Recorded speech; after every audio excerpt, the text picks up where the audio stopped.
안녕하세요. 오늘은 천태대사에 대해서 수나라 통일의 지배 이데올로기를 제공한 천태대사에 대해서 설명을 해드리겠습니다. 어떻게 보면 중국 불교를 대표하는 세 분이 계세요. 위대한 천재 세 분. 그게 이제 천태지자대사라고 하는 오늘 지금 말씀드릴 이 천태대사하고 천태산, 나중에 천태산 때문에 천태지자대사예요. 천태지자대사 가 처음 분이라고 보시면 되고, 그 다음에 두 번째가 당나라 때 현수법장 스님, 화엄종을 만든 분이라고 보시면 돼요. 이게 이제 천태종의 개조고, 이분은 이제 화엄종을 만드신 분이고, 그 다음에 이제 당나라 조금 더 요보다 조금 더 뒤로 내려가면 육조 해능 스님, 이게 선종이에요. 그래서 이렇게 보시면 됩니다. 어떻게 보면 이게 천태대사가 시원적 인물이기도 하고 굉장히 천재적인 사람이에요. 천재적인 사람이고 약간 복잡한 사람이고 신비적인 사람이기도 하고 그리고 저 당시가 남조에서 뭐가 유행했냐면 저분이 이제 남조 사람이거든요. 육조 맨 마지막에 진나라 사람이에요. 오동진, 송제, 양진, 육조 시대 때 그 진나라 분인데 저 때만 하더라도 이제 도교나 이런 것들이 유행하고 그리고 중국에서 불교가 더 유행했던 데는 사실은 화북이에요. 그러니까 이렇게 되면 강남보다는 강북이 오히려 불교가 더 강력했었어요. 근데 여기서 이제 패불들이 벌어지는 거죠. 아이러니하게도 황제 권력과 이제 충돌하면서 패불들이 벌어지는 거고 강남 쪽에는 도교나 그다음에 신도교 그다음에 신도가 이런 것들이 어느 정도 이상 강력했어요. 그래서 저런 것들을 버무리고 그러니까 불교 플러스 그다음에 저런 것들을 좀 많이 버무리고 그다음에 세계관과 그다음에 수행법이라고 하는 걸로 고민을 많이 합니다. 그래서 세계관을 어떻게 정립할 거냐. 오늘날도 이 세계관이라고 하는 게 굉장히 중요한데 그다음에 수행법. 이게 인간 사는 데 있어서 가장 중요한 것 같아요. 세계관. 마블이 왜 저렇게 뜨느냐. 세계관. 세계관. 독특한 자기 세계관을 가지고 있어서. 그래서 저도 기회가 되면 제가 영화나 웹툰이나 이런 쪽에도 진출을 해볼까 이런 생각을 하고 있어요. 왜냐하면 동아시아적 세계관을 정확하게 가지고 정립할 수 있는 사람이 누가 있느냐. 접니다. 그런 거야말로 불교에서 가장 불교를 포교할 수 있는 큰 일이라고 생각을 하거든요. 지금 서구적 세계관이라고 하는 것들은 너무 많이 들어왔고 게임이나 영화나 안 그러면 요즘은 넷플릭스나 이런 걸로 해서 너무 많이 들어와 있어서 그런 거 말고 동아시아적 세계관, 그다음에 불교적 세계관 이런 것들을 도대체 어떻게 설득력 있게 현대적으로 만들어낼 수 있느냐. 이게 포교에 있어서 가장 중요한 핵심 중에 하나라고 생각을 합니다. 그래서 제가 제일 싫어하는 게 스님 나오는 불교 영화. 그걸 불교 영화라고 생각하는데 그런 건 불교 영화라고 저는 잘 안 봅니다. 그리고 그런 식의 어떠한 불교적 설득력, 그 다음에 사고 방식 이런 걸로 해서 제일 이제 강력한 영화가 매트릭스라는 영화였었고, 그래서 세계관이라는 걸 어떻게 설득력 있게 주느냐에 따라서 뭐 스님 나와가지고 뭐 달마가 동쪽으로 한 까닭 그런 영화 말고 재미도 있고 불교적 사고도 정립될 수 있고 그다음에 지금 동아시아가 물질적으로는 어느 정도 올라왔는데 자기 정체성이라는 부분에 있어서 많이 표류하고 있습니다. 그래서 그런 부분들을 재해석해낼 수 있는 방식이 있느냐. 그게 이제 선진국으로 넘어갈 수 있느냐라고 저는 생각을 하거든요. 어디든 다 마찬가지예요. 일본은 사실 그게 성공을 했어요. 그래서 제가 전에도 그런 얘기 잠깐 해드렸었는데 문명의 충돌이나 이런 책 보면 일본은 독립문화권으로 중국과 일본을 차라리 독립문화권으로 놓고 이렇게 본다. 그래서 일본이 예전에 그런 거 있죠. 일본이 미국에 차 같은 경우 수출하려고 했을 때 걔네는 가부키를 가지고 갔죠. 가부키 떡칠 흰 파우더로다가 떡칠을 하고 무슨 달걀 귀신 같이 해가지고 하는 거 있어요. 그게 이제 자기네 정신을 먼저 넣고 그러면서 이제 설득력 있게 팔아먹는 거죠. 스토리와 더불어서 물건을 파는 거죠. 근데 우리는 그냥 물건만 팔고 있죠. 이렇게 되면 좀 더 기술이 좋은 게 들어오면 사실은 그게 넘어가게 되는 거거든요. 그래서 명품에는 스토리가 있다. 이런 얘기 들어보셨어요? 그래서 스토리가 있으려면 세계관 같은 것들이 다 있어야 돼요. 그리고 스토리만 탄탄하면 사실 뭐 마블이나 이런 데서 단순히 영화만 되는 게 아니고 캐릭터 사업이나 이런 것도 다 되죠. 그래서 어떠한 자기네의 정체성 관련된 부분이 굉장히 중요한 거예요. 그래서 통일과 관련된 세계관을 어떻게 정립할 것이냐 라는 생각을 했었고, 그 다음에 수행법은 과연 불교의 수행법은 뭐냐 라고 해서 이분이 굉장히 고민을 했던 것 같아요. 그렇게 해서 이 세계관적인 부분이 나중에 누구한테 가서 더 발전하냐면 현수법장 스님한테 가서 발전합니다. 그러니까 맹화를 연 거죠. 맹화를. 그리고 이 수행법 관련된 거는 사실은 해능 스님한테 가서 더 발전을 합니다. 그러니까 이분은 수행 중심이고 이 부분은 세계관 중심이라고 보면 되고, 이분은 그 두 가지를 다 했다고 보시면 돼요. 굉장히 판을 크게 그리고, 그러니까 천재적인 성향을 굉장히 가졌던 분인 건 맞아요. 그리고 저 시대적인 특성상 중국적인 요소들을 많이 넣을 수밖에 없었고, 그래서 저분이 쓴 책이나 이런 걸 보면, 쓴 책은 없고 이제 구술하면 당신 제자가 이렇게 받아 적어주고 막 이랬었거든요. 그런 책들을 보면 상당히 좀 난잡합니다. 그러니까 중국적인 이야기들 이런 것들이 막 섞여 들어가요. 그러니까 박학하고 막 이런 사람이 이렇게 좀 얼버무리는 막 이런 것들이 있어요. 그래서 불교의 정통성에서 봤을 때 투명도는 상대적으로 떨어져요. 그렇지만 중국 불교라는 중국화라고 하는 측면에서는 굉장히 높은 점수를 줄 수 있는, 그리고 그래서 중국 불교의 사가대승이라는 게 있는데, 사가대승 중에 저분이 셋이 이제 네 가지의 대승불교, 천태종, 화엄종, 선종, 그다음에 정토종은 이게 색깔이 좀 애매하거든요. 연불 하는 거니까. 그래서 저 세 분이 가장 중요하고, 어떻게 보면 스티브 잡스 같은 분이에요. 스티브 잡스 같은 분. 천재적이고 제도권 안에 있으면서 제도권 밖으로 이탈하려고 했었던 사람. 그러니까 인사이드가 있고 아웃사이드가 있거든요. 그러니까 철저하게 제도권 안에 있으면서 제도권을 바꾸려고 하는 사람들. 그게 이제 정직한 천재들이라고 보시면 되고, 아웃사이더로 있으면서 그런 천재성을 발휘했던 사람들이 있어요. 그런 사람들은 이제 약간 어떻게 보면 슬픈 인생들. 저분은 양쪽에 다 겹치고 있는 특징이 약간 박쥐갑니다. 그래서 양쪽을 다 하려고, 욕심도 많고, 그러니까 그 욕심이 아니고 머리가 워낙 좋고 능력이 좋으니까 나타나는 현상일 거예요. 그렇게 해서 난 살면서 쥐태몽은 처음 들어봤어. 이 양반한테. 태몽에 쥐가 있대. 쥐. 찍찍 쥐. 엄마가 쥐를 먹었대. 흰쥐. 아니 태몽에 엄마가 흰쥐를 먹고 임신을 해서, 야, 나 쥐태몽 살면서 처음 들어봤는데, 대부분 용태몽 뭐 이러는데, 그래서 흰쥐가 돼서 나중에 흰용이 됐다 뭐 이런. 야, 그건 잘 됐으니까 그렇게 얘기한 거 아니냐? 딱 들어봐도 이거 아닌 것 같은데, 뭐 쥐가 내가 미꾸라지 용됐다는 얘기 들어봐서 내가 쥐가 용된다는 얘기, 이거 어디다 약을 팔아? 잘 되니까 다 그러는 거지. 딱 들어봐도. 그리고 어렸을 때부터 뭐 눈알이 2개였었다 뭐 이런 또 중동 얘기가 나와요. 중동 얘기. 뭐 모르겠어요, 나도. 이 중동 얘기가 나오는데, 검은 동자가 2개라는 뜻이에요. 거짓말인 것 같아요. 이제 중동팔체라 그래서 요임금, 순임금 얘기 나올 때 늘상 나오는 얘기가 있어요. 제가 전에 이런 얘기 안 해줬어요? 검은 동자 2개 있는 사람이 있어요. 이렇게 쌍난. 황후도 그렇다니까요. 황후도 검은 동자가 2개예요. 그래서 순임금은 검은 동자가 2개였대. 이렇게 겹쳐 있대. 이렇게 겹쳐 있대. 그리고 요임금 같은 경우는 눈썹이 8가지 색이래. 무지개 같이. 이렇게 8가지. 여러분도 2가지 색은 있잖아. 흰색, 검은색. 여러분 2가지 색.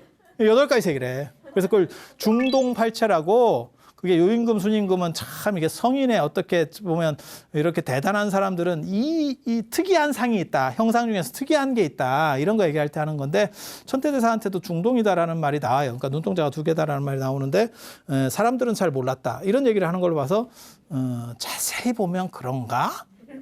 뭐 이랬는가 봐. 백내장인가 싶기도 하고. 그러니까 그냥은 안 보이는가 봐. 그냥 보였으면 사람들이 볼 때마다 눈이 이상해요? 이렇게 얘기를 했을 건데, 그게 아니고 그랬는데 사람들은 잘 몰랐어요. 이렇게 나오는 걸로 봐서, 속고성전 이런데 이렇게 나오거든요. 그러면 조금 약간 냄새가 난다. 뭐 이런 생각이 들어요. 뭐 그렇다 치고 실제로 인간 중에 이렇게 검은 동자가 2인 사람들이 있습니다. 없는 건 아니에요. 근데 그렇다고 해서 검은 동자가 2개인 사람이 더 지능이 높고 뭐 대단한 사람이 그런 건 아니에요. 그런 건 아니에요. 이해되시죠? 있어. 뭐 인터넷이나 찾아보면 실제로 검은 동자가 2인 사람이 있어요. 그리고 역사적으로도 그런 게 나옵니다. 그래서 그런 이제 중국 사람들이 생각하는 특이한 상, 그리고 그거는 성인의 상, 뭐 이런 게 날 때부터 천태대사한테는 있었다. 18세에 출가를 해요. 출가를 했는데 이제 기현을 만난 건 23세 때 이제 해사대사, 남학해사라고 하는 스님을 대소산에서, 절강성 대소산에서 만나서 저기서 이제 법화삼매를 배웠다는 거예요. 천태종에 족보가 있습니다. 그래서 해문이라고 하는 분이 있고, 왜 이런 거 족보 늘상 나오잖아요. 그러니까 화엄종의 족보 이러면 초조두순, 이조지엄, 3조 법장, 4조 진관, 5조 종밀, 뭐 이거 6조 하면은 초조달마, 2조 해가, 3조 승천, 4조 도신, 5조 홍인, 6조 해능, 뭐 이런 족보들이 있잖아요. 이게 여기도 족보가 있어요. 그래서 해문이 있고, 그 다음에 해사가 있고, 그 다음에 저 지자대사가 여기 들어가는 거고, 장왕 관정, 관정 스님이 있고, 그 다음에 지위, 해위, 현랑, 이런 분 잘 못 들어봤죠? 다 별 볼 일 없는 사람들이어서 그래요. 이분이 이제 대성자고 천태종을 완성시킨 분이고, 이분은 부처님으로 말하면 안한 같은 분입니다. 딱 안한 같은 분입니다.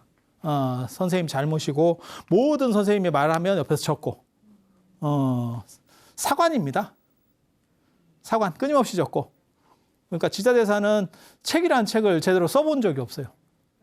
그냥 말만 하면 옆에서 다 적어주는 거예요. 그걸 다 받아 적어서. 그래서 책이 좀 지저분해요. 읽어보면. 책이 좀 지저분합니다.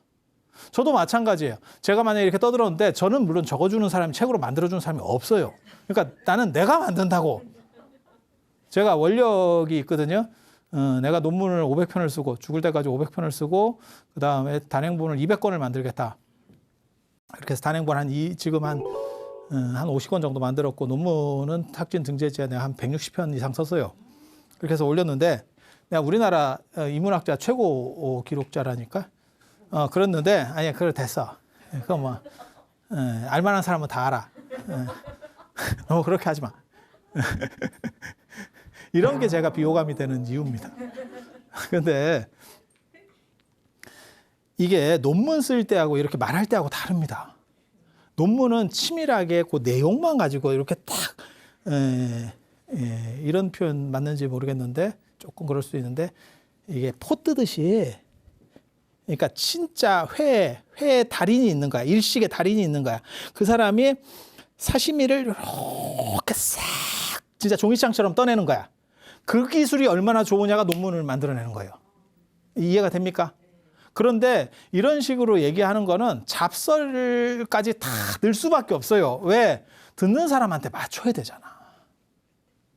그걸 제가 지금 여기서 사시미를 뜨고 있으면, 이렇게 회를 쫙 이렇게 종이장처럼 김 뜨듯이 이렇게 뜨고 있으면 여러분들이 다 전멸합니다. 그리고 이 방송이 없어집니다. 이게 인생이거든요. 그러니까 이거를 적절점을 잘 찾아가야 돼요. 대중 강연이라고 하는 건 그런 거예요. 만약 스님들한테만 스님 수업할 때도 그 적절점을 잘 찾아야죠. 신도 수업할 때도 찾아야 되고, 그러니까 학교 수업할 때 찾아야 돼요. 그래서 제가 그런 얘기 합니다. 잡지에 글 쓸 때하고, 논문 글 쓸 때하고, 책 글 쓸 때하고, 신문 글 쓸 때가 다르다. 쓰는 방식이 달라야 된다. 그걸 똑같이 쓰면 다시 의뢰가 안 옵니다. 이해가 되시죠? 왜? 다 거기에 성격이라는 게 있기 때문에. 그런데 법문 중심으로 한 걸 책으로 엮으면 이게 좀 난립니다. 그러니까 논문을 쓰면 엑기스만 들어가는데 여기에는 여러 가지들이 섞일 수밖에 없어요. 그래서 저어른 책이 약간 복잡합니다.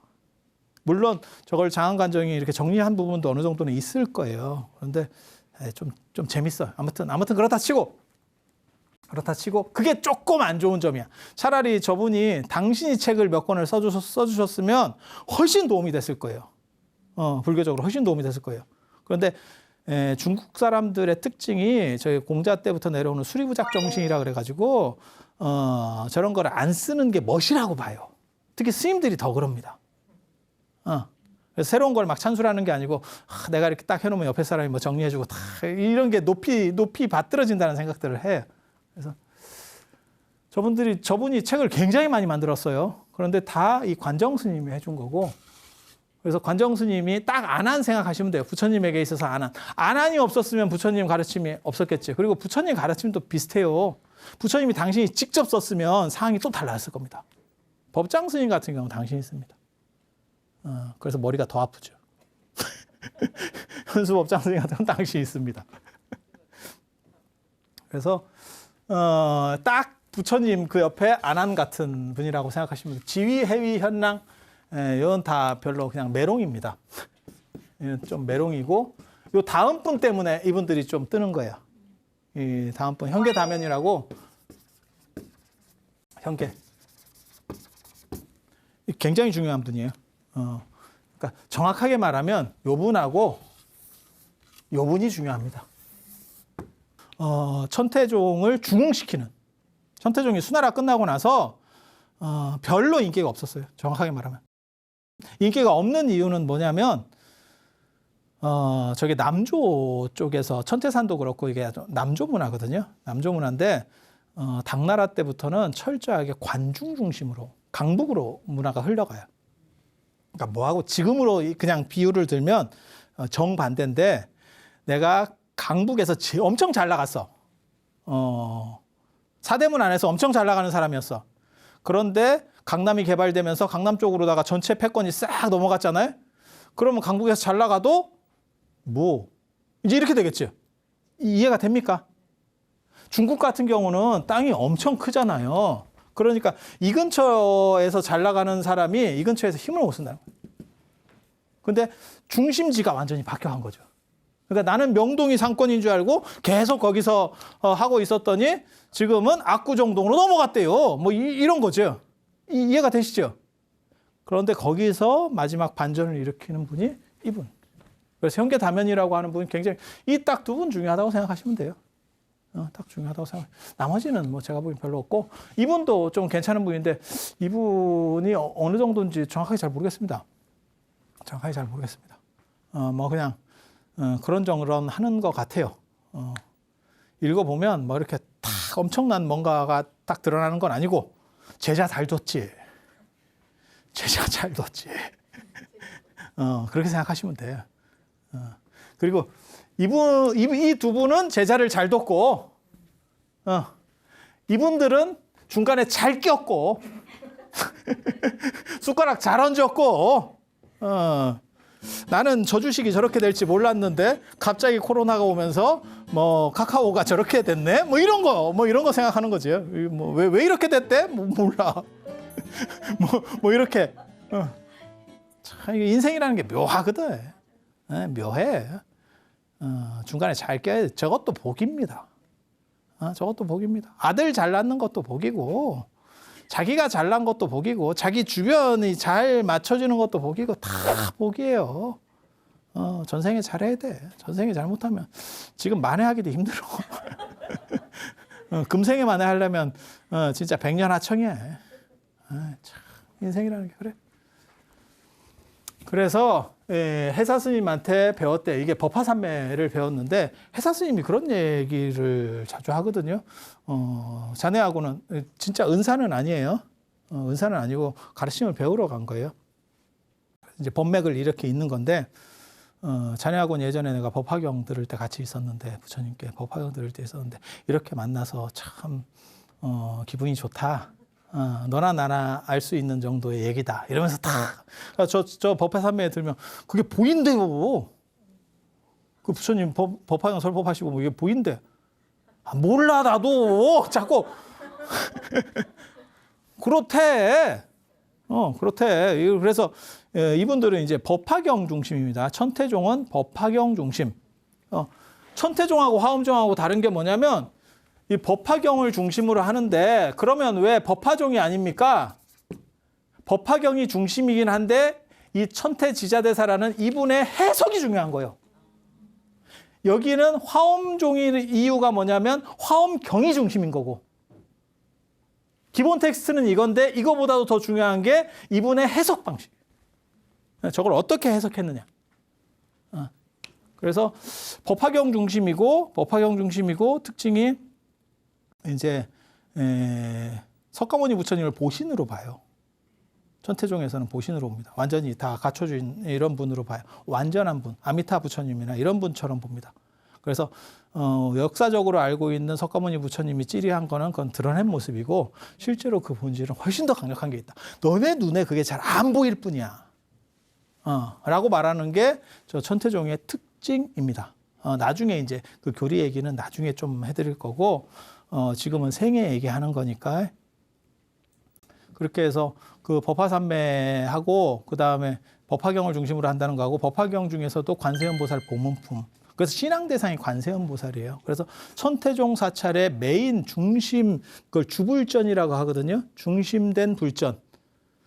보통 일반 사찰 같은 경우는 다 중심된 불전에 석가모니 부처님이 계시는 대웅전 이렇게 생각하시면 되고 그 다음에 화엄종 사찰이나 선종 사찰에서는 비로자나 부처님을 모신 비로전, 대적광전, 적광전 이렇게 씁니다. 근데 천태종은 중심에 메인에 누구를 모시냐면 관세음보살을 모셔요. 그래서 그 관세음보살을 모신 데를 원통전이라고 합니다. 원통전, 원통보전. 이근원통이라 그래서 그 수능원경에 보면 관세음보살이 귀로다가 이렇게 듣는 얘기가 나와요. 그래서 귀라고 하는 거는 눈은 앞으로 돼 있기 때문에 이렇게 눈가를 이렇게 돌렸다가 이렇게 해봐. 그러면 요까지밖에 안 보이잖아. 이게 목 안 돌리고 눈만 돌려서 뒤에까지 보이면 물고기입니다. 물고기입니다. 지능이 떨어지는 동물일수록 눈에 이 각이 커요. 왜냐하면 적이 어디서 나타볼지 모르니까. 그리고 지능이 높으면 집단 생활하고 뭐 이러면 내가 어느 정도 방어를 갖출 수 있기 때문에 앞으로 몰려요. 특히 사냥 중심으로 하면 더 앞으로 몰립니다. 그래서 맹수들 같은 경우는 눈깔이 앞으로 몰리고. 아니 그렇잖아요. 그렇게 가는 거예요. 그래서 이쪽으로 몰릴수록 이게 좀 많이 몰리면 지능이 높다라는 그런 속설도 있어요. 그냥 그러려하고 들으세요. 그래서 이게 각이 한 요 정도밖에 안 나오니까 이거 돌려봐. 그러니까 이걸 보완하기 위해서 얘가 있잖아. 얘가 있잖아. 이거 없어? 이거 없어, 이거? 그래서 이거를 이렇게 돌리고 이렇게 돌렸을 때, 아니, 이 허리는 그대로 놔두고요. 이렇게 돌렸을 때 뒤통수는 안 보인대. 뒤통수 바로 뒤에는 안 보인대.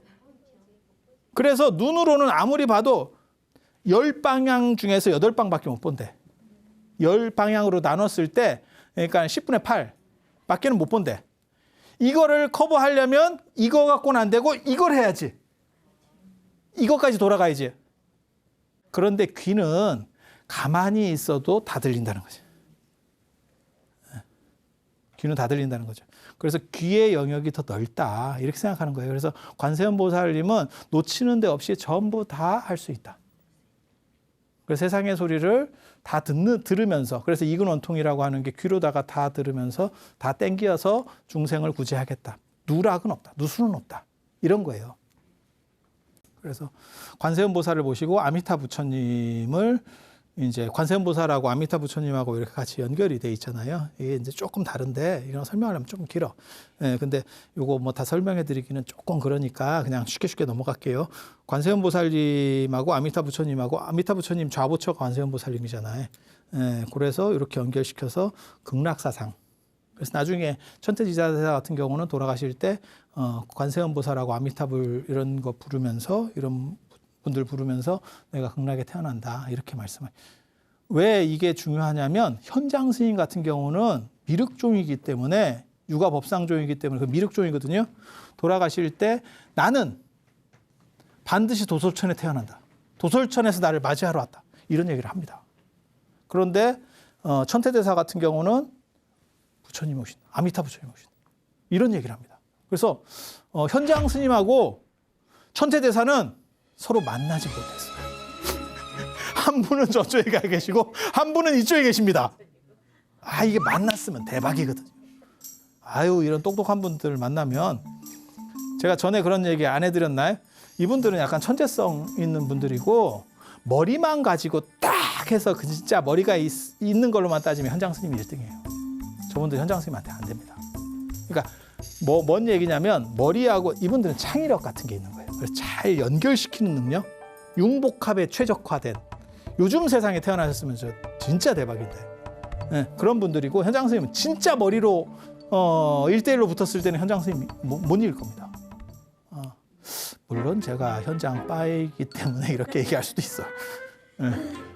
천태빠 같으면 또 천태대사가 더 좋다 이렇게 얘기할 수도 있겠죠. 근데 원효 스님이나 의상 스님 같은 경우가 다 현장 스님 제자 되려고 가는 거예요. 중국 유학을 하려는 게. 그러니까 원효 스님, 의상 스님 레벨이 아닙니다. 현장 스님. 급 자체가 다릅니다. 그건 나중에 현장 스님 얘기할 때. 그리고 현장 스님이 딱 뜨면 현수법장 스님 같은 경우 꼼짝 못합니다. 그때는 물론 나이도 좀 어려서 그래요. 도선 스님이나 이런 대단한 양반들 다 꼼짝 못합니다. 현장 스님 딱 걸리면 바로 제가 그래서 그런 얘기 하잖아요. 중국 역사상 유일하게 살았을 때 신격화된 승려 중에서 유일한 한 명이 현장 스님이에요. 해능 스님 같은 경우도 육조대사 법보단경에 보면 해능 스님을 부처님이라고 칭하는 데가 대목이 있어요. 그런데 그건 돌아가시고 난 뒤 얘기고 살았을 때 그 정도의 반열에 딱 오르는 건 현장 스님이 1인입니다. 1인. 그래서 이 법화산매를 딱 닦고 금능의 와간사라고 하는 이 뭐 유명한 절인데 저도 안 가봐서 잘 모르겠습니다. 저 절 없습니다 지금. 금능은 남경이에요. 남경.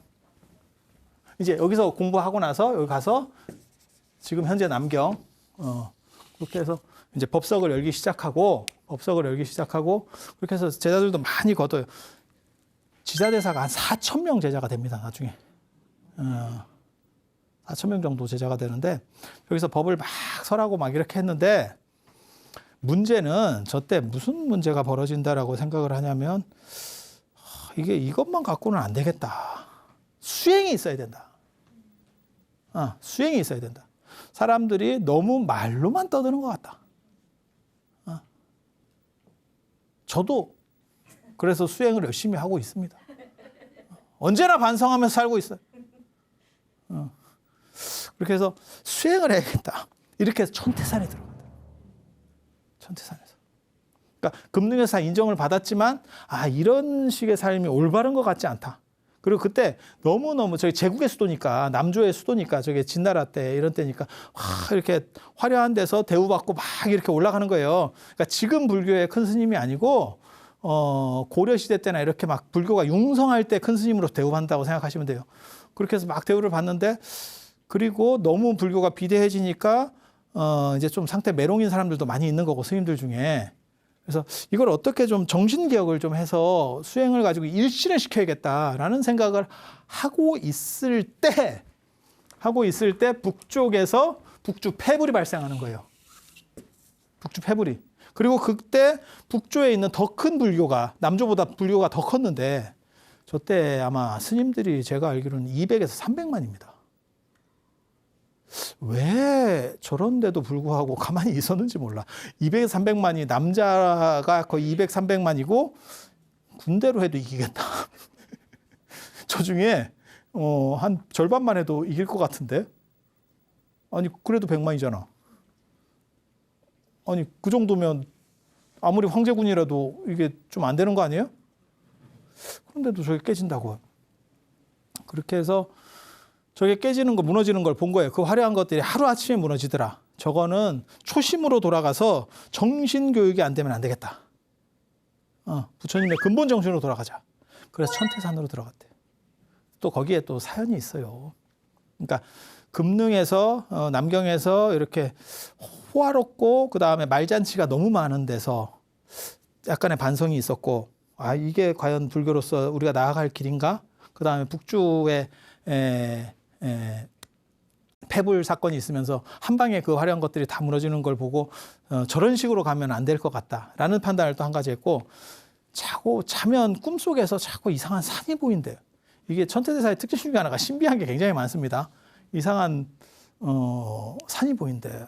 그래가지고 이게 뭐지? 그런데 하루는 어떤 팔이 하나 꿈에 나와가지고 그 산에서 팔이 나와서 이렇게 안녕. 손을 흔들더래. 그래서 그 산 밑에 천태대사가 이렇게 와 있는데 꿈에 이걸 위로다가 이렇게 올려주더래. 이렇게 올라오라고. 그래서 뭐 이런 꿈이 있지? 라고 제자들한테 얘기를 했대요. 그랬더니 그게 천태산입니다. 이렇게 얘기를 했대요. 절강성 천태산입니다. 북극성의 기운이 비치는 북극성. 왜 지구가 이렇게 우리가 좀 자빠져 있기 때문에 그 꼭지점에 북극성이 있어서 북극성은 움직이지 않잖아요. 북극성 움직이지 않잖아요. 그죠? 그리고 그 옆에 북두칠성이 이렇게 돌아가는 국자가 이렇게 돌아가는 거고 이렇게 북극성 중심으로 해서 이렇게 돌아가는 거고 그래서 이 북극성 중심으로 해서 거기에 북극성을 자미대제라고 합니다. 도교에서는 자미대제.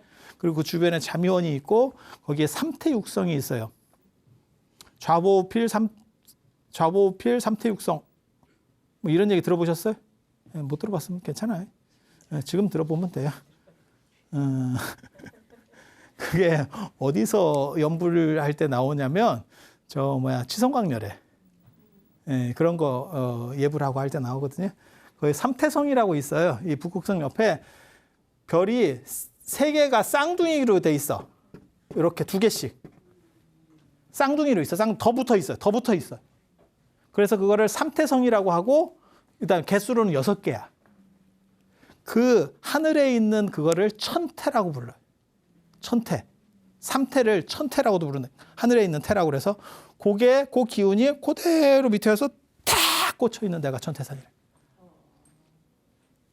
저희가 엄청 신령한 산이래요. 그래서 천태대사가 거기로 수행을 하러 이제 접수하러 들어가십니다. 원래 도교성산이에요. 저 천태산에 누가 사냐면 지난 시간에 제가 끝날 때 얘기했었던 나반존자. 천태산산 독수성전 나반존자. 천태산에 가면 광명사라고 하는 데가 있고 거기가 나반존자의 시작점이다. 뭐 이런 얘기들이 있어요. 이게 뭘 의미하는지 정확하게 잘 모르겠어요. 그게 이제 그런 걸 좀 연구를 해야 되는데 우리도 다 일일이 못 하거든요. 그리고 저는 또 늙었잖아. 이걸 다 하기가 힘들어요. 나 혼자나 이걸 약간 좀 집단으로 해서 뭔가 이렇게 탁 분할을 하고 이게 연구소 같은 개념들이 좀 많이 있으면 좋은데 불교가 사실 그런 게 좀 떨어져요. 그래서 우리가 혼자서 다 해도 이게 죽을 때까지 해도 얼마나 하겠어요. 그렇게 해서 그 북극성이 비치는 데가 원래 도교 성지예요. 그걸 천태대사가 이제 접수하는 거죠. 그렇게 해서 그 방광사가 나한 신앙의 어떤 시작점이다라는 얘기가 있긴 있습니다. 그리고 그게 나반존자랑 관련이 되나라는 게 있어요. 나반존자가 누군지 아세요?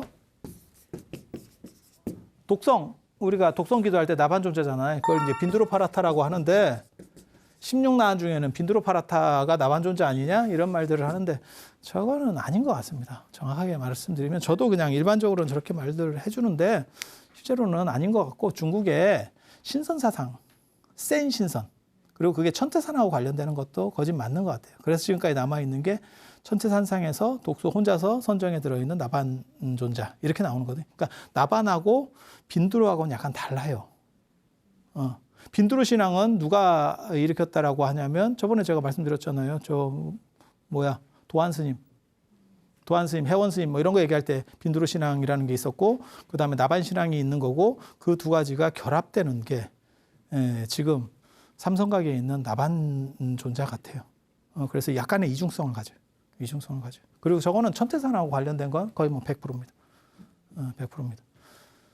그래서 그런 정도 생각을 하시면 되고 저기를 천태 스님이 이제 들어가시면서 접수를 이제 하는 것이죠.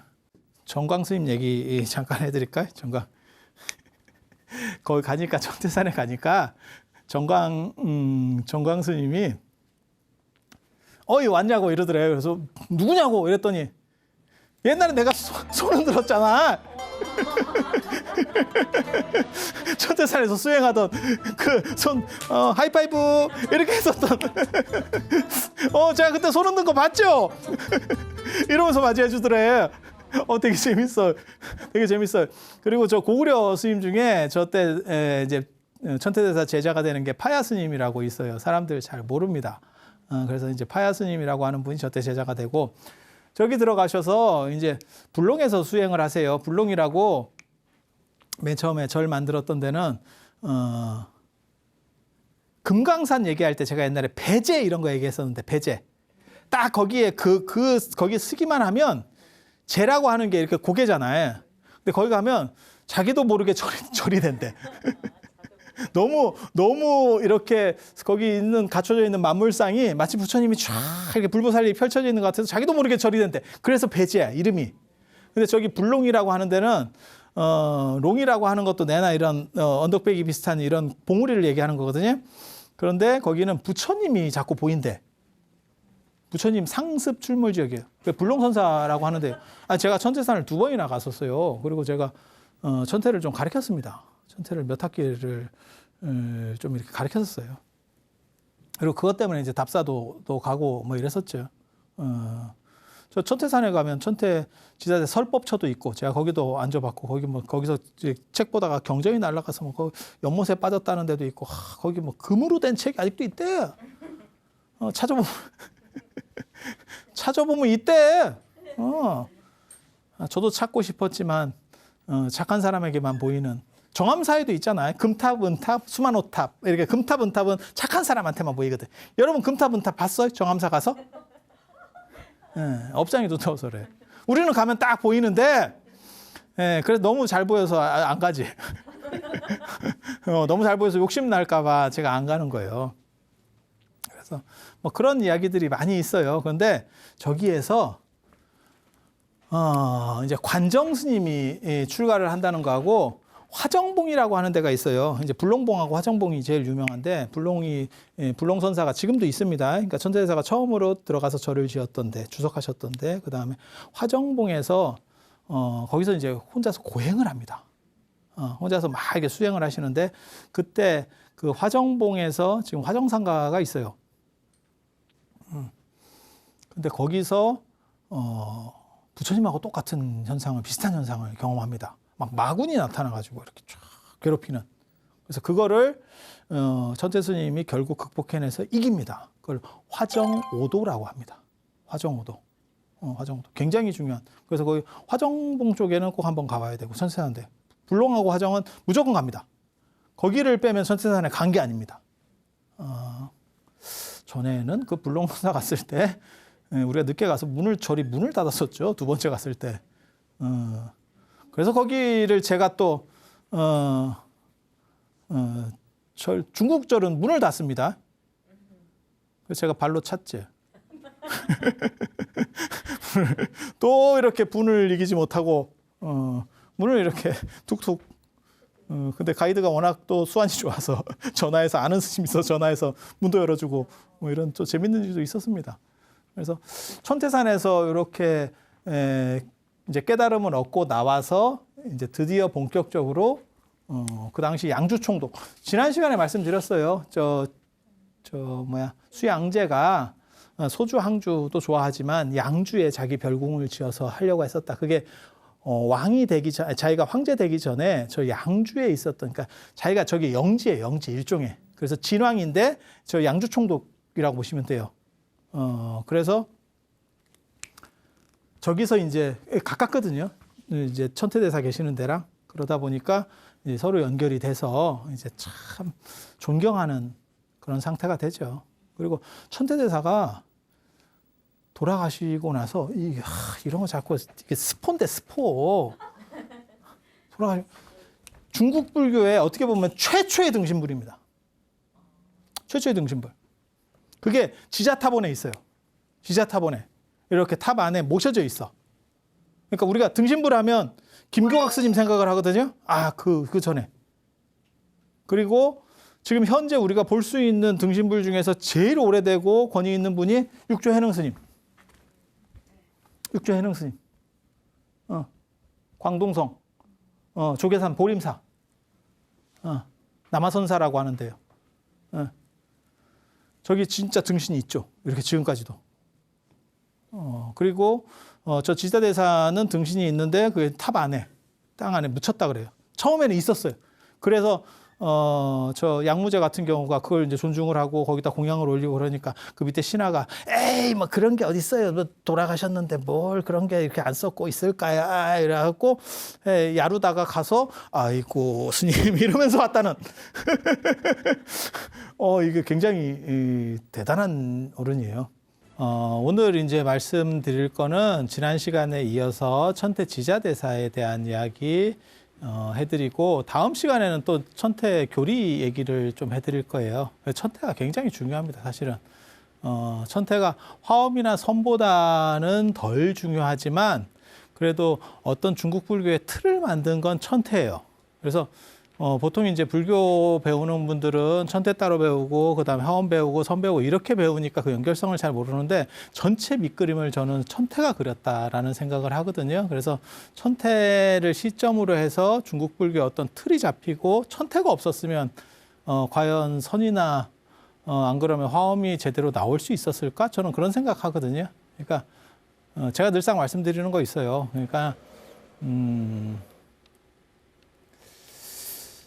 갤럭시가 없어도 아이폰은 나올 수 있는데 아이폰이 없으면 과연 갤럭시가 있었을까? 뭐 이런 생각을 하는 거예요. 그래서 그 부분에서 그러니까는 중국으로 불교가 전래된 거 말고 이게 중국화라는 걸 성공시키는 데 있어서 천태가 어떻게 보면 시발점 역할을 했다. 그러니까 뭐하고 똑같은 거냐면 뭐 적당한 비유인 것 같지는 않은데 스타벅스가 들어와서 이제 우리나라 토종 브랜드가 생긴 거예요. 그게 뭐 우리나라 토종 카페베네 지금은 근데 다 절단이 나서 그러는데 예를 들어서 그 카페베네가 점점 커져가지고 스타벅스가 나중에 시장에서 철수할 정도까지 됐다고 생각을 해봐요. 물론 그런 식으로 되는 줄 알았지만 결국 다 경기 끝났지. 현실은 끝났는데 만약에 그런 정도까지 됐다라고 생각을 해봐요. 그 시발점을 낸 게 천태라고 보시면 돼요. 그래서 굉장한 의미가 있는 거예요. 그러니까 천태 전에는 그냥 들어오는 불교 중심이었다면 이제 중국 불교의 반격이라는 걸 생각을 해볼 수 있어요. 그러니까 중국 사상의 반격. 그러니까 천태는 정확하게 말하면 저게 인도 불교하고 또 다릅니다. 그러니까 중국적인 관점들을 가지고 인도에서 들어온 불교를 재해석해내는 방식이에요. 그래서 개인적으로 저는 천태를 그렇게까지 좋아하진 않는데 제가 천태 수업도 원래는 하고 그랬었는데 그렇게까지 좋아하진 않는데 저게 왜 그러냐면 인도 불교의 정통성에서부터는 점점점 멀어져 가요. 그러니까 제가 전에 그런 말씀 드렸었는데 만약에 햄버거가 점점 좀 한국화돼서 불고기 버거가 나오고 그다음에 뭐 김치 버거가 나오고 그다음에 나중에는 라이스 버거가 나오고 이렇게 해서 아니 패티도 그 불고기 같이 되고 그다음에 그 위에 빵도 밥으로다가 대체를 시키고 야 그러면 햄버거의 정체성은 뭐냐? 이제 그 문제가 벌어지는 거예요. 그래서 중국 불교 그러니까 중국화 됐다라고 하는 거에서는 굉장한 장점을 줄 수 있는데 과연 불교의 정체성을 잃어버리는 거 아니야? 라고 했을 때는 또 문제가 되는 거예요. 그래서 천태는 그걸 처음 시도한 사람이기 때문에 굉장히 천재적인 사람이에요. 그걸 버무려서 어떻게 해서든지 중국적인 거하고 그러니까 천태 화두는 불교 이게 이제 인도에서 수입된 불교예요. 이거 수입품입니다. 외제 물 건너온 거. 그다음에 중국 철학이 있을 거 아니에요. 중국 전통 문화 그다음에 철학 이거를 섞는 겁니다. 이게 천태. 이렇게 되면 중국 불교라고 할 수 있는 거예요. 그러니까 중국 불교에 두 종류가 있어요. 인도에서 넘어온 중국 불교. 그러니까는 뭐 삼론종이라든지 안 그러면 무슨 뭐 열반종, 그다음에 뭐 구사종 뭐 이런 것들은 다 인도에서 넘어온 중심이라고 보시면 돼요. 그러니까 기업으로 얘기하면 뭐 애플도 우리나라에 들어와 있고 그다음에 무슨 뭐 아마존도 들어와 있고 이런 식으로 들어와 있는 거고 그다음에 이제 중국식으로 약간 변형되는 것도 있는 거죠. 우리식으로 말하면 다이소 같은 거? 다이소는 이제 한국 다이소잖아요. 이름은 다이소인데 실제로는 한국적인 거잖아요. 그죠? 걔네 기술을 가지고 온 거지. 걔네 그 아이디어나 이런 것들을 가지고 온 거죠. 그래서 그렇게 되는 것도 있고 아예 걔네를 넘어설 수 있는 우리께 만들어질 수도 있는 거죠. 그런 정도 생각하시면 돼요. 그래서 중국은 지금 이 중국 불교라는 게 두 종류가 있는 거예요. 하나는 인도에서 수입된 중국 불교. 이건 수입품. 그러니까 수입된 걸 그냥 파는 거죠. 정확하게 말하면. 그 다음에 중국이 자체 생산.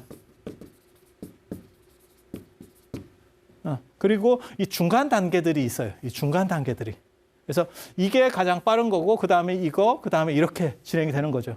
그래서 중국적인 시장들이 점점 발생을 하고 우리도 마찬가지고 사실은 중국도 마찬가지예요. 중국도 마찬가지예요. 처음에는 기술이 좋으니까 외국계 들어오면 그걸 선호했다가 점점 사항들이 기술이 발전하면 자기네 걸 쓰죠. 그러니까 일본 같은 경우는 아예 자기네 게 좋으니까 뭐 전자제품이나 이런 게 다른 나라 게 못 들어가잖아요. 아예 저건 삼성도 일본에 못 들어갑니다. 삼성도 일본에는 못 들어갑니다. 우리 생각에는 핸드폰은 그래도 들어가는 거 아니에요? 아닙니다. 일본 사람들 삼성 핸드폰 안 씁니다. 안 씁니다. 중국도 그렇잖아. 우리가 삼성 갤럭시가 중국을 시장을 어느 정도 이렇게 주도하고 있다가 지금은 거의 철수 상태일걸요? 그러니까 중국계 어느 정도 올라오니까 딱 또 그런 생각하시면 돼요. 처음에는 인도적인 것들이 점점 있다가 그 다음에 이제 그 중간 과도기적인 것들이 좀 있고 결국은 자체 생산이 나오는데 이 자체 생산에 세 가지가 있는 거죠. 세 가지가 그게 천태, 화엄, 선입니다. 그리고 여기에다가 플러스 알파로다가 정토를 붙여서 이걸 사가대승이라고 하는 거예요. 사가대승. 이게 어떻게 보면 중국 불교의 꽃이죠. 그리고 이 천태가 그 아이디어를 처음 딱 비트는 아이디어를 물론 여기서 이렇게 단계적인 게 있어요. 그러니까 완전히 혼자 생각했다라고 할 수는 없다니까. 무슨 얘기냐면 아이폰을 스티브 잡스가 혼자 만들었느냐? 그건 아닐 거예요. 왜냐하면 그전에도 투지폰이 있었고 그다음 PDF 폰 같은 게 있었고 그 다음 단계로 넘어간 거죠. 한 단계를 점프시킨 거죠. 그러니까 아예 전혀 없는 데서 갑자기 스마트폰을 딱 던진 거야. 그거는 아니에요. 눈에 보이는 단계들이 있었는데 그 단계를 인지한 사람도 있고 제대로 인지 못한 사람들도 있는 거죠. 그래서 그런 정도라고 생각을 하시면 돼요. 그리고 천태가 중요한 거는 통일 제국의 이데올로기가 이제 작동을 한다는 거예요. 수나라라고 하는 이 이게 통일이 굉장히 중요한 겁니다. 원래 여기 이렇게 칠판이 있었으면 지난 시간 같이 괜찮은데 그것도 띄었네 그새. 이거 칠판이 있었으면 제가 이 수의 통일 이 부분을 또 썼을 거예요. 통일 제국이 되면서 무슨 일이 벌어지냐면 사상이 섞이게 되는 거죠. 그러니까 자기네 나라 안에서도 갈려 있었던 남북 문화라고 하는 게 강북 문화, 화북 문화하고 강남 문화, 강북과 강남이라고 하는 게 갈려 있었. 여기가 이제 위진 남북조 시대를 거치면서 북방이 유목민 중심이에요. 정확하게 말하면 선비족이 주도하고 있었거든요. 이게 팔주국이라고 관농 집단. 술을 만든 것도 그 관농 집단의 선비족들이 만드는 거고 당도 걔네들이 만드는 거예요. 당도. 그렇게 해서 이 화북 쪽은 유목민들이 지배하고 어떻게 보면 주도하고 있었고 여기는 강남에는 이제 한족들이 쫓겨 내려가서 두드려 맞아가지고 쫓겨 내려가서 그거 하고 있었는데 이게 하나로 섞이고 그 다음에 하나의 거대한 제국이 되면서 드디어 전 세계 최강국으로 등장을 하고 그러면 돈이 되고 문화가 되고 경제력 되고 이러면 어떤 일이 벌어지겠어요? 자기네께 만들어지는 거죠. 그러니까 중국도 지금 그런 식의 일이 벌어지잖아요. 맨 처음에 하청 공장 비슷한 쪽에서 하다가 이제 조금씩 자기네 거를 뭔가를 하려고 하니까 미국 입장에서는 야, 이게 봐줬더니 너무 컸는데 이러면서 이제 줘 패는 거죠. 상황들이 딱 그렇게 돌아간다고 보시면 돼요. 근데 이 당시 수나라, 당나라 때 중국이라고 하는 거는 원톱국가입니다. 원톱국가입니다. 아시는지 모르겠는데 시진핑이 중국몽이라는 걸 얘기하거든요. 중국 꿈. 그러니까 중국의 리즈 시절 잘 나갔던 때 중국이 언제부터 이렇게 쫙 가냐면 아편 전쟁 때 개망신을 당하면서 결국 역사에서 끝나는 거거든요. 세계사에서 완전히 무슨 남미 코르테스한테 남미 무너지듯이 뭐 마야 잉카 무너지듯이 그런 식으로 당한 게 아편 전쟁이거든요. 너무너무 치욕적인 그런 거를 당했는데 중국 역사를 통틀어서 제일 잘 나갈 때가 두 시기예요. 징기스칸은 뭐 바깥쪽까지 이렇게 있어서 그걸 완전히 중국 역사라고 말하기도 좀 애매한 상황이고 그게 당나라하고 청나라 때입니다. 그리고 중국 사람들이 더 선호하는 건 당나라예요. 당나라. 그리고 수나라 당나라부터 이미 로마를 앞지르고 전 세계 최강국이 되니까 그러니까 자기네 문화식으로다가 전부 다 바꿔버리는 거죠. 자기네 문화식으로 바꾸고 외래 거를 수용할 필요가 굳이 없어요. 이제 다 우리식으로다가 대체시킬 수 있어요. 그러니까 처음에는 그쪽에서 들어온 거지. 우리도 마찬가지죠. 우리가 기술력이 좋고 우리가 전 세계를 주도할 정도의 국가가 되면 뭐 세계 표준이고 뭐고 우리가 다 만드는 거예요.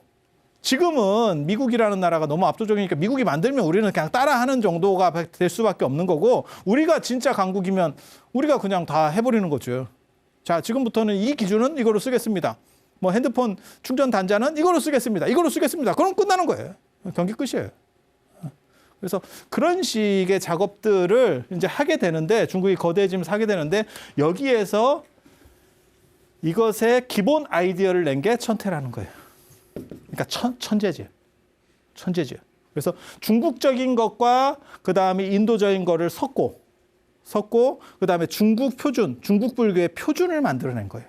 그리고 그 표준을 좀 더 심화시켜서 하나는 교리 체계로다가 발전시키는 게 화엄, 하나는 수행 체계로 발전시키는 게 선. 그리고 천태는 이 두 가지가 다 있어요. 두 가지가 다 있어요. 그러니까 뭐가 똑같은 거냐면 기업이 커지면서 분사한다고 생각하시면 돼요. 처음에는 그냥 한 기업이었는데 나중에는 기업이 커지니까 이렇게 두 개로 찢어져 가지고 상장되는 거죠. 그러니까 앞에서 뒤에가 더 발전하는 거 아닙니까? 뒤에가 더 발전한 거 맞아요. 하지만 그 아이디어를 낸다라고 하는 거는 굉장히 어려운 거예요. 그건 한 단계를 진화시키는 거거든요. 그래서 우리가 스마트폰이 전 세계적으로 팔려도 스티브 잡스라는 이름을 계속 얘기할 수밖에 없는 게 뭐냐면 그 사람의 아이디어잖아. 한 단계를 성숙시킨 거잖아요. 지금 스마트폰이 훨씬 좋죠. 스티브 잡스 때 스마트폰을 지금 누가 쓰겠어요. 그리고 우리가 기억하는 사람 다 마찬가지예요. 라이트 형제가 비행기 만들었다. 아유, 그 비행기를 누가 타겠어. 하지만 그걸 기억하는 거죠, 우리가. 그런 식 생각하시면 돼요. 그래서 천태의 위치라고 하는 거는 굉장히 대단해요. 그리고 천태가 왜 나중에 몰락하게 되는지도 제가 얘기를 해드릴 거예요. 그리고 천태를 가장 지원했던 사람은 진나라, 남조의 진나라. 오동진, 송제, 양진, 육조 시대 때 그 진나라, 그 황제도 천태를 지지를 했었고, 그 다음에 수양제가 양주 총독 진왕, 이 양광이 나중에 양제가 되는 거예요. 양제가 잠저 시절에, 그러니까는 보위에 오르기 전에 이 천태대사를 굉장히 좋아합니다. 그리고 황제가 되고 난 뒤에도 좋아해요. 그런데 수양제의 제위를 보면 604년 제위잖아요. 604년 제위. 그런데 천태대사는 597년에 돌아가셨으니까 황제 됐을 때는 이미 없었던 거예요. 그런데 시절을 보면 뭐가 있냐면 여기에 남경이 있고 소주 항주가 있고 강남에 남경이 있고 소주 항주가 있고 이쪽에 소주 항주가 있고 그다음에 이 위에가 양주예요. 양주. 지난번에 제가 대운하 건설할 때 꼭 양주를 이게 들리려고 하거든요. 자기가 양주 총관이었었기 때문에 그래요.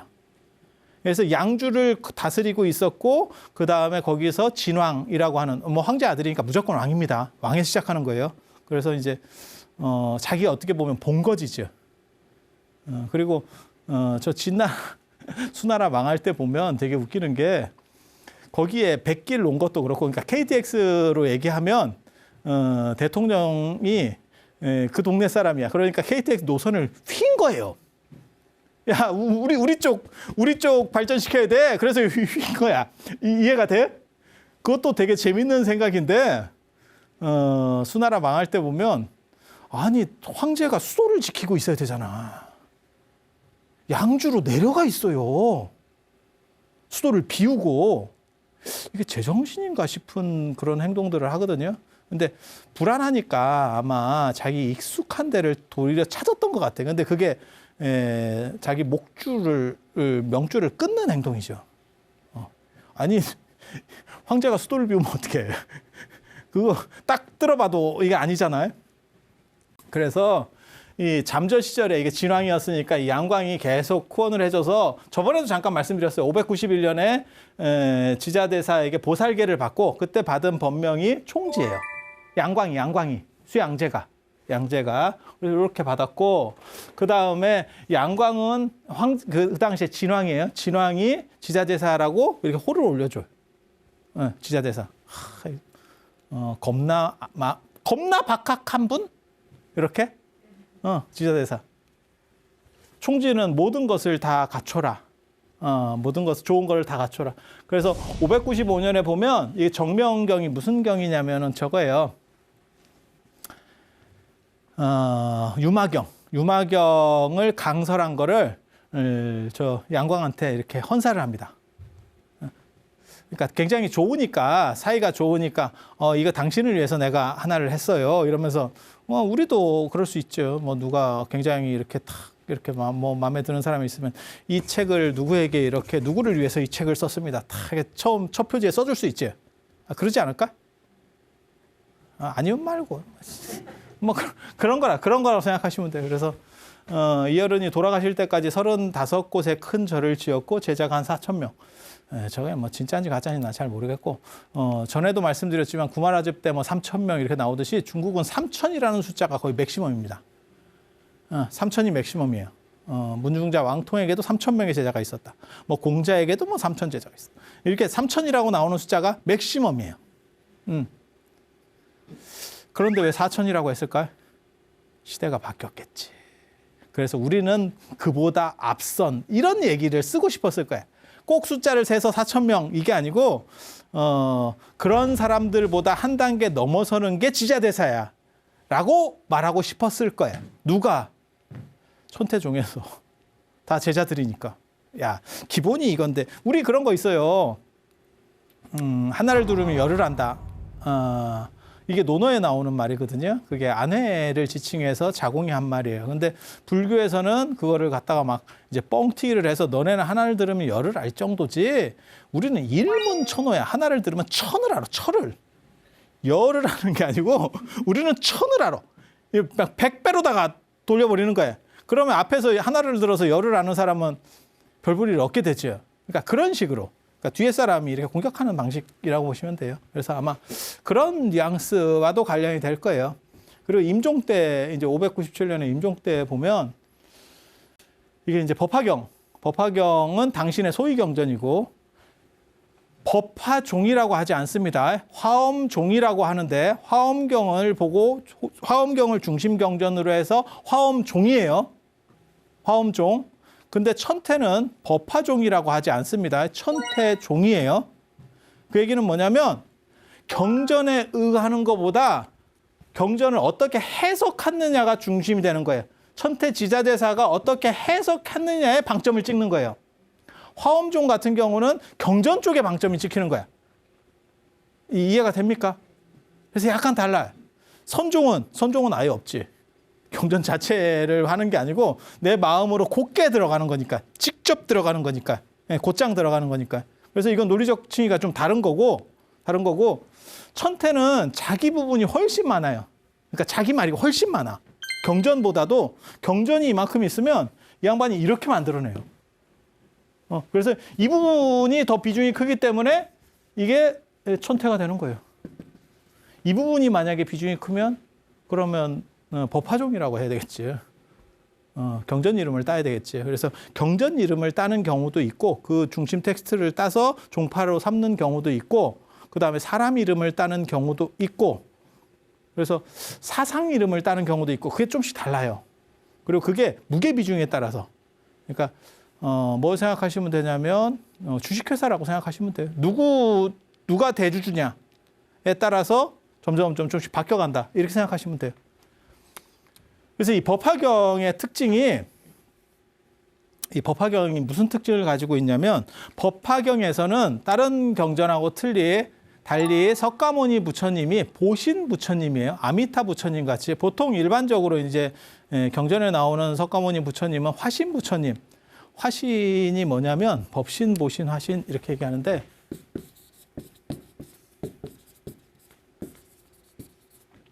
예를 들어봐. 예를 제가 한번 들어볼게요. 이게 법신, 보신, 화신 저런 게 그렇게 어려운 개념은 아닌데 머릿속에 잘 안 들어와요. 그리고 저걸 들었을 경우에 무슨 일이 벌어지냐면 저게 한자어고 자꾸 익숙하게 듣다 보니까 내가 아는 줄 알아.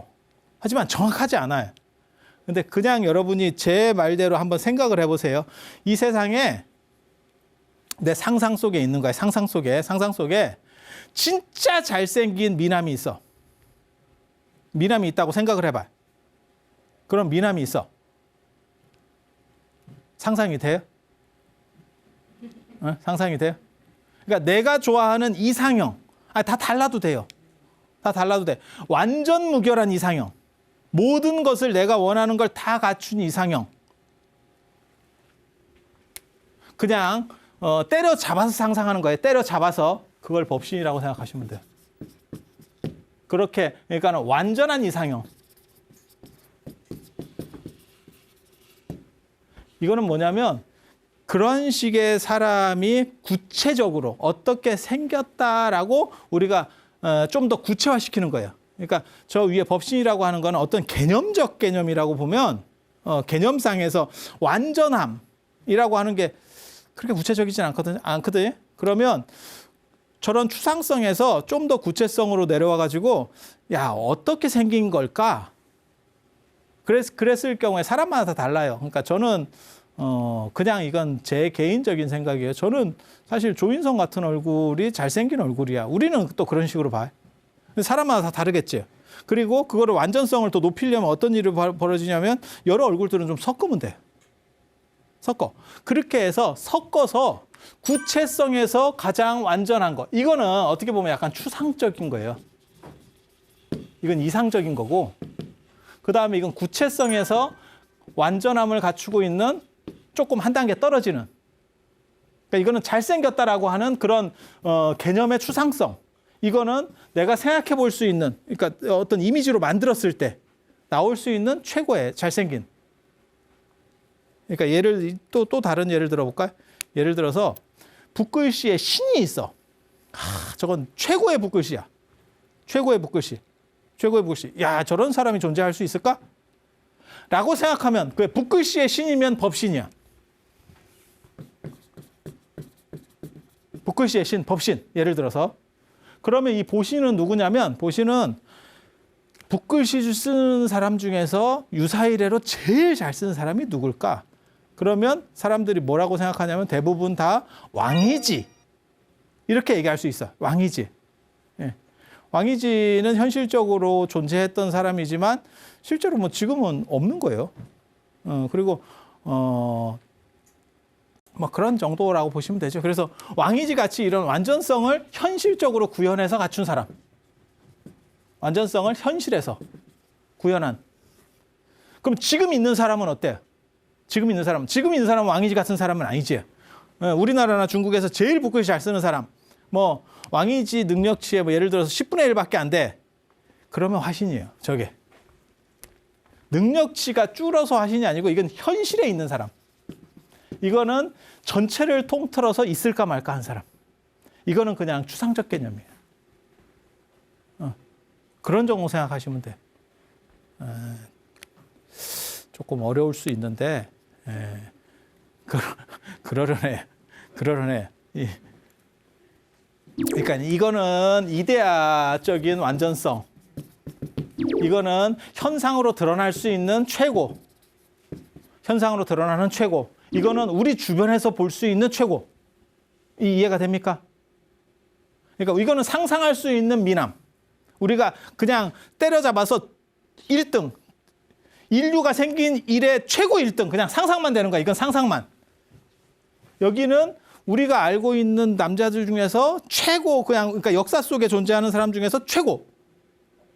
여기는 우리 현실 속에서 지금 우리랑 같이 살고 있는 사람들 중에서 최고. 이렇게 보시면 돼. 그래서 일반적으로 석가모니 부처님은 여기 화신이라고 봐요. 그러면 보신 중에서 누가 있냐면 아미타불입니다. 대표적인 게. 아미타불, 약사열애불. 이런 게 보신이에요. 그래서 법화경의 가장 큰 특징이 석가모니 부처님을 보신으로 봐요. 그러니까 석가모니 부처님이 인도에서 저렇게 살았던 거는 사실은 드러난 연극 배우와 같은 행동을 한 거고 그 본질은 다르다는 거예요. 그러니까 예를 들어서 런닝맨에 이광수라고 하는 사람이 나오잖아요. 안 그러면 뭐 어떤 걸 생각하셔도 돼. 뭐 어떤 영화에서 누가 주연이야. 뭐 그런 걸 다 드라마 다 마찬가지. 그게 그 사람의 성격은 아닐 거 아니야. 다 설정된 성격이잖아. 그렇잖아요. 영화도 그런 성격이고 드라마도 그런 거고 사실은 버라이어티도 그런 거예요. 그래서 배치를 받는 거지. 자, 당신은 이런 성격, 이런 성격. 그게 맨 처음에 몇 회 안에 그 캐릭터를 못 잡으면 하차합니다. 그리고 그 캐릭터가 서로 겹치면 안 돼. 그래서 누구는 이렇게 좀 재밌는 캐릭터, 누구는 좀 약간 이상한 캐릭터, 뭐 이게 조금씩 이렇게 가야 돼. 그래서 자리를 잘 잡아서 한 팀이 만들어지면 그런 버라이어티 프로그램이 오래 가는 거죠. 이해가 되시죠? 그게 그 사람의 성격은 아니잖아.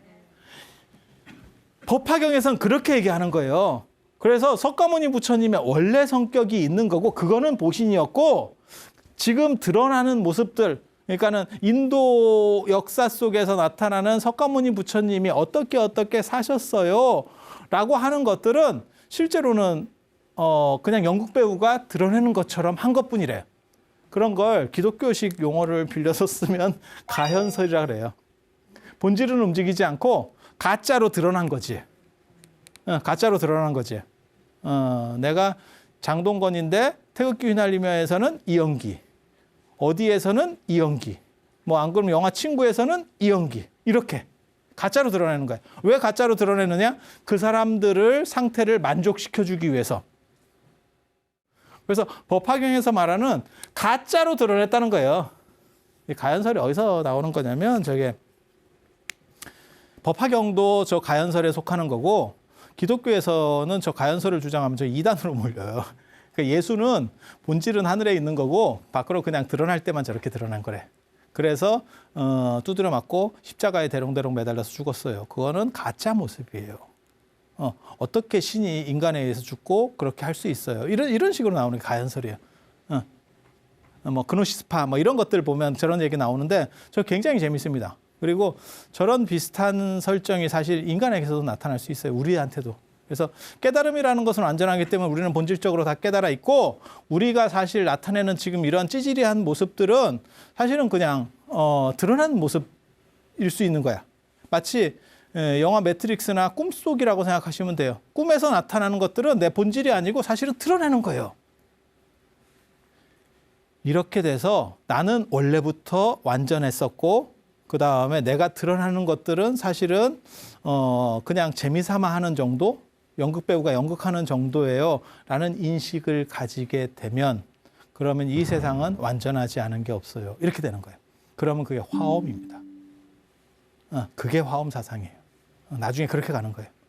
그래서 이 법화경이라고 하는 거는 석가모니 부처님을 화신처럼 드러내는 모습들은 다 가현된 거고, 그러니까는 가짜로다가 이렇게 꾸며진 모습이고, 여러분들 시각에 맞춰서 내가 드러낸 것뿐이고, 그 다음에 실제로는 당신은 본질적으로 완전한 거예요. 그래서 법화경을 보면 뭐라고 나오냐면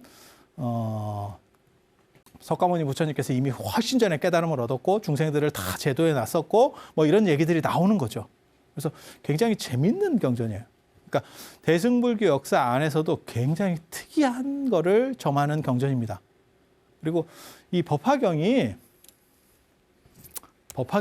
나중에 이제 나올 건데, 이 금강명경, 이 중요한 경전이거든요. 법화경, 금강명경, 그 다음에 인왕반야경, 이 세 개를 합쳐서 호국삼부경이라 그래요. 호국삼부경.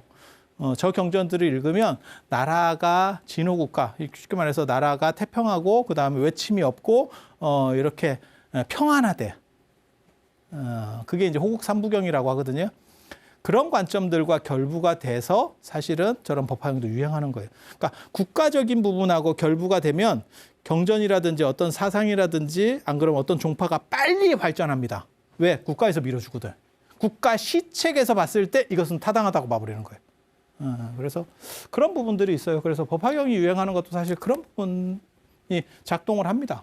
그리고 무량수경,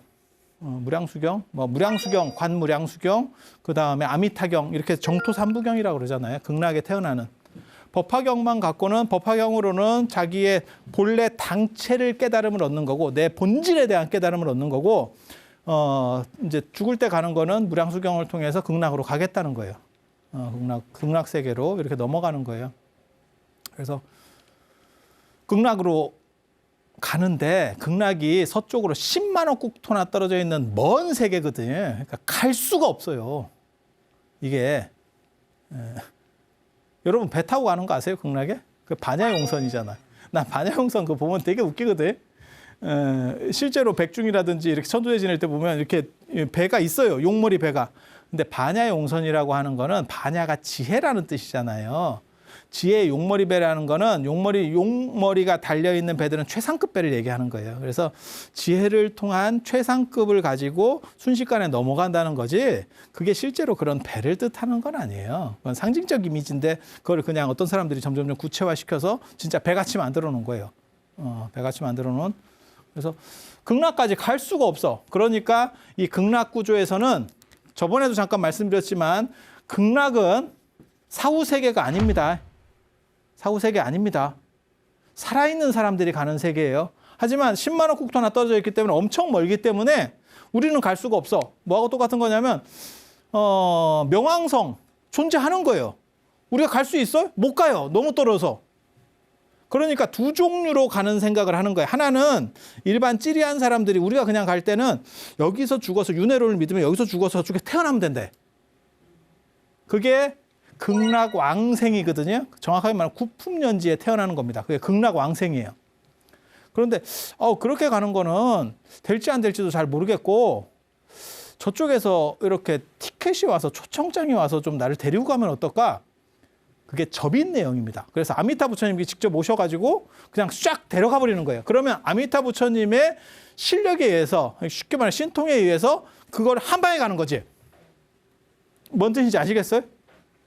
그러니까 우주로 얘기하면 우주에 뭐 100만억 광년 떨어진 데가 있어. 우리는 죽었다 깨나도 거기가 굉장히 좋은 데 같은데 못 가.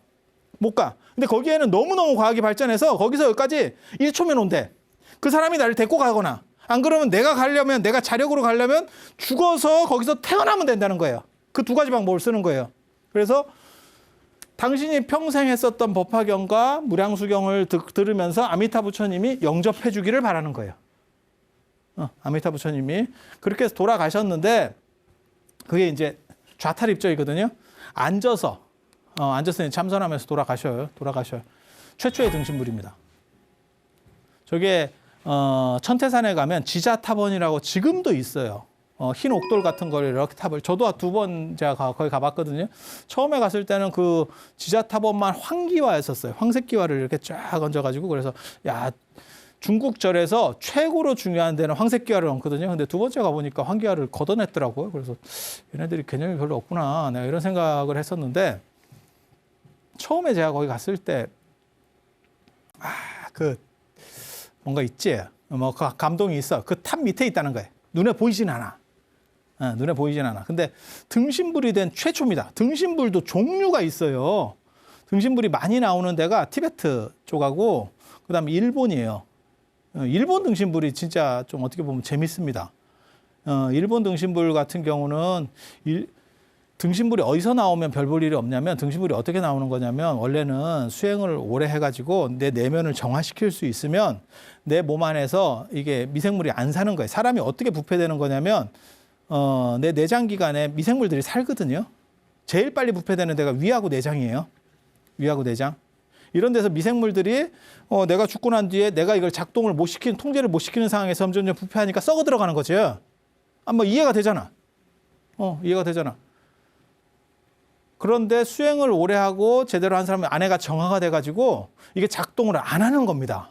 그래서 냅두면 그대로다 그냥 말라버려요. 약간 미이라 같이 되는 거죠. 그런데 일본 같은 경우는 그게 그러니까는 이집트 같은 데나 아니면 서역 지역에서도 미라가 많이 나와요. 그건 수행을 안 해도 돼요. 왜냐하면 그거는 미생물이 내 안에서 몸 안에서 이렇게 막 성장을 하려면 번식을 하려면 산소가 필요한데 거기는 건조지대이기 때문에 이 피부가 너무 빨리 말라버리면 공기가 차단되면서 미생물이 죽어요. 번식을 못해. 그렇게 해서 미라들이 된다고요. 그래서 피라미드에서도 미라가 된다는 얘기가 있지만 피라미드 옆에 그냥 일반 사람이 묻힌 데서도 미라가 많이 나와요. 그래서 이집트에서 부활 문화가 있는 거고 그게 나중에 기독교로 들어가서 뭐 예수가 부활한다. 이스라엘 사람들이 이집트에서 노예 생활했거든. 그래서 그때 배워서 주워 들은 거고 그 다음에 중앙아시아 쪽이나 안 그러면 저 서역 쪽에 가면 불사조 얘기가 나와요. 피닉스. 불 속으로 들어가서 다시 몸을 다시 죽을 때가 되면 불 속에 들어가서 다시 몸에서 불이 나온대. 그러면서 다시 복구가 된대. 그게 불사조회거든요. 다 건조 지역에서 나오는 문화들이에요. 그러니까 땅 파다 보면 사람이 묻혀 있는 거야. 그냥 묻어놓은 걸 그대로 그냥 미라가 돼 있는 거야. 그걸 옛날 사람들이 뭐라고 생각하냐면 나중에 깨어나려고 지금 이러고 있는가 봐. 이렇게 옛날 사람들이 미개하니까 생각했다고. 그게 어떻게 보면 미라 문화거든요. 그런데 불교에서 이런 등신불은 당신이 수행을 다 해가지고 아내를 정화시키면 썩지 않는 거예요. 썩지 않는 거. 그 시조가 중국 불교 어떻게 보면 시조라고 할 수 있는 게 그리고 제일 유명한 게 천태대사예요. 천태대사는 근데 탑 밑에 묻혀 있어서 제대로 보이지는 않아. 볼 수 있는 건 사실은 육조 해능스님. 육조 해능스님. 그래서 그런 정도 생각을 하시면 되고 이게 습한 기후에서 등신불이 됐을 때가 더 대단한 겁니다. 왜냐하면 부패의 조건이 잘 갖춰진 데서. 그래서 일본에서 등신불 되는 굉장히 어려운데 일본은 고승들이 그리고 등신불 되고 싶어하는 분들이 일부러 그렇게 만들어요. 당신이 음식들을 줄이고 소금물을 마셔. 돌아가실 때쯤 되면. 그래서 안에서 미생물들이 사는 조건들을 축소시킵니다. 그래서 등신불이 되는 경우가 있고 티베트 같은 경우는 티베트도 등신불이 굉장히 많은데 티베트의 달라이라마나 판첸라마 등신불들은 그건 진짜로 파내는 겁니다. 속에 장기를 다 파내는 거예요. 거기는 버터 같은 걸 많이 먹어서 티베트도 해발이 높아서 공기가 산소가 부족해서 등신불 되기는 좋은 조건이에요.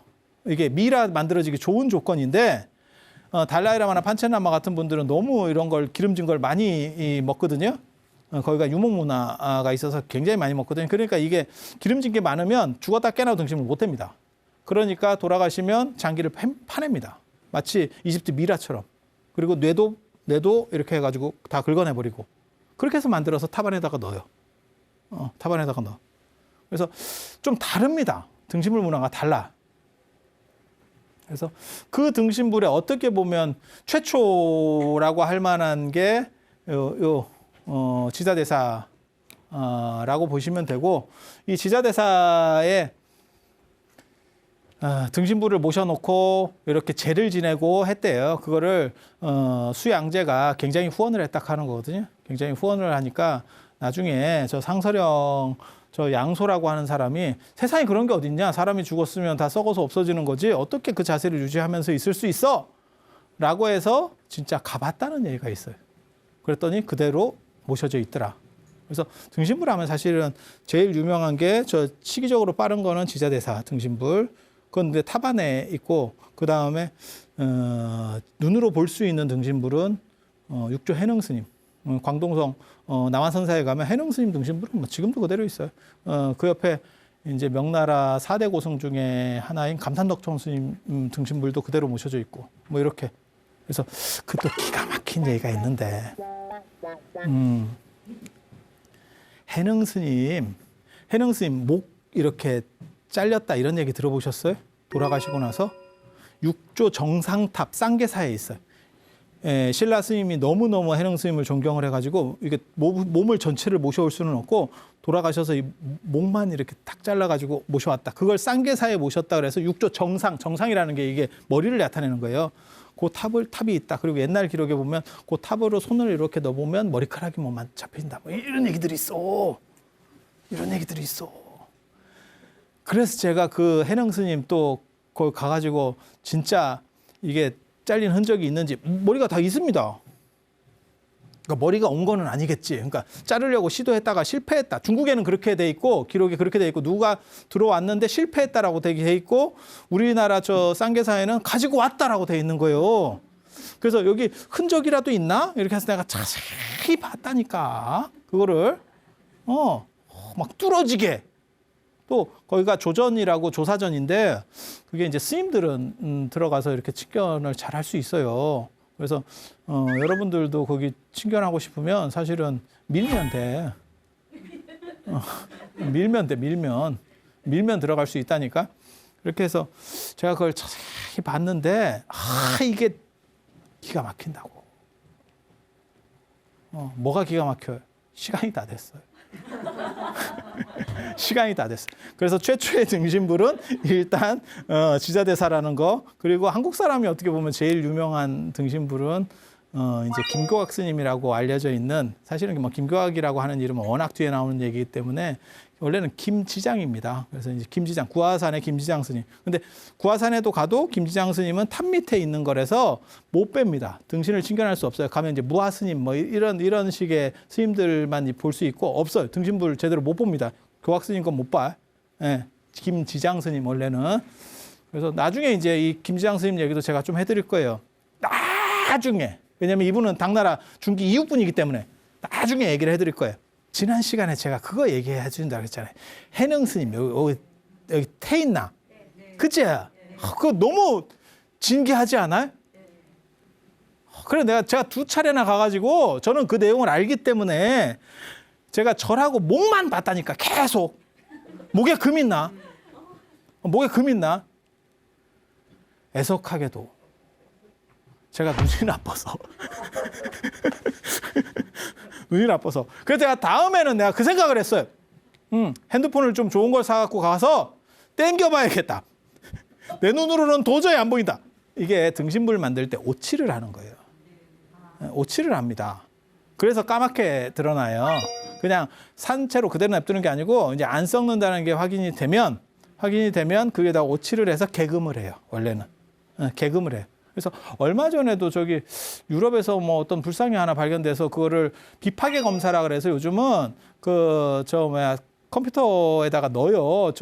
MRI 찍듯이 이렇게 밀어 넣는다고. 그럼 그 안에 복작물이 있는지 뭘 했는지 그걸 열어보면 다 어느 정도 모든 유물은 오래된 유물은 손을 대면 될수록 다 나름의 파괴가 이루어질 수밖에 없어요. 그건 뻔하지 않을까? 그렇잖아요. 여러분은 손 안 대도 이미 오래돼서 파괴가 되고 있잖아요. 근데 더 오래됐는데 당연히 손 대면 그렇게 되겠죠. 그래서 넣어봤더니 그 안에서 뼈가 나왔죠. 그 얘기는 뭐냐면 그게 등신불이었던 거예요. 등신불이었던 거예요. 그래서 그대로 뼈가 이렇게 찍혔습니다.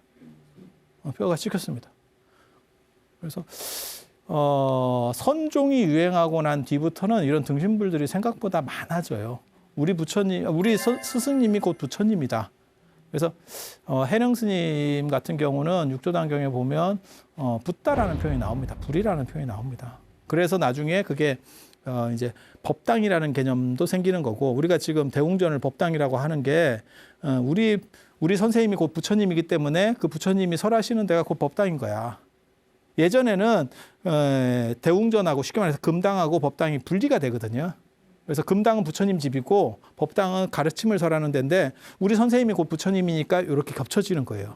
그래서 그냥 법당이 마치 대웅전처럼 이렇게 의미가 되거든요. 그리고 조사전이라고 하는 게 굉장히 커집니다. 그래서 따로 조사전이라는 게 만들어지고 이렇게. 그래서 부도탑이 선종이 유행하고 난 뒤부터 부도탑이 커지기 시작하는 거예요. 그전에는 교종 시절에는 부도가 별로 없습니다. 왜냐하면 우리 선생님이 그렇게 대단하다고 안 본 거야. 그런데 선종에서는 우리 선생님이 곧 부처님이거든. 우리 선생님이 부처님이라고 말하는 종파가 2개가 있습니다. 선하고 밀교예요. 그래서 당신 선생들을 굉장히 높입니다. 그래서 부도라고 하는 이유도 붓다를 상징하는 거예요. 그래서 요즘 학계에서 자꾸 그런 쓸데없는 얘기를 하는 분들이 있거든요. 그 부도라고 하면 안 되고 승탑이라고 해야 된다. 승려의 탑이니까. 근데 그게 그런 뜻이 아니에요.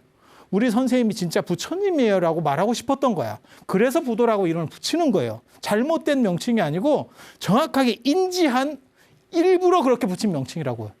근데 이제 공부하는 사람들은 그런 내용을 잘 모르니까 요즘 공부들이 워낙 다 찢어져 있어서 지 전공 아니면 잘 몰라요.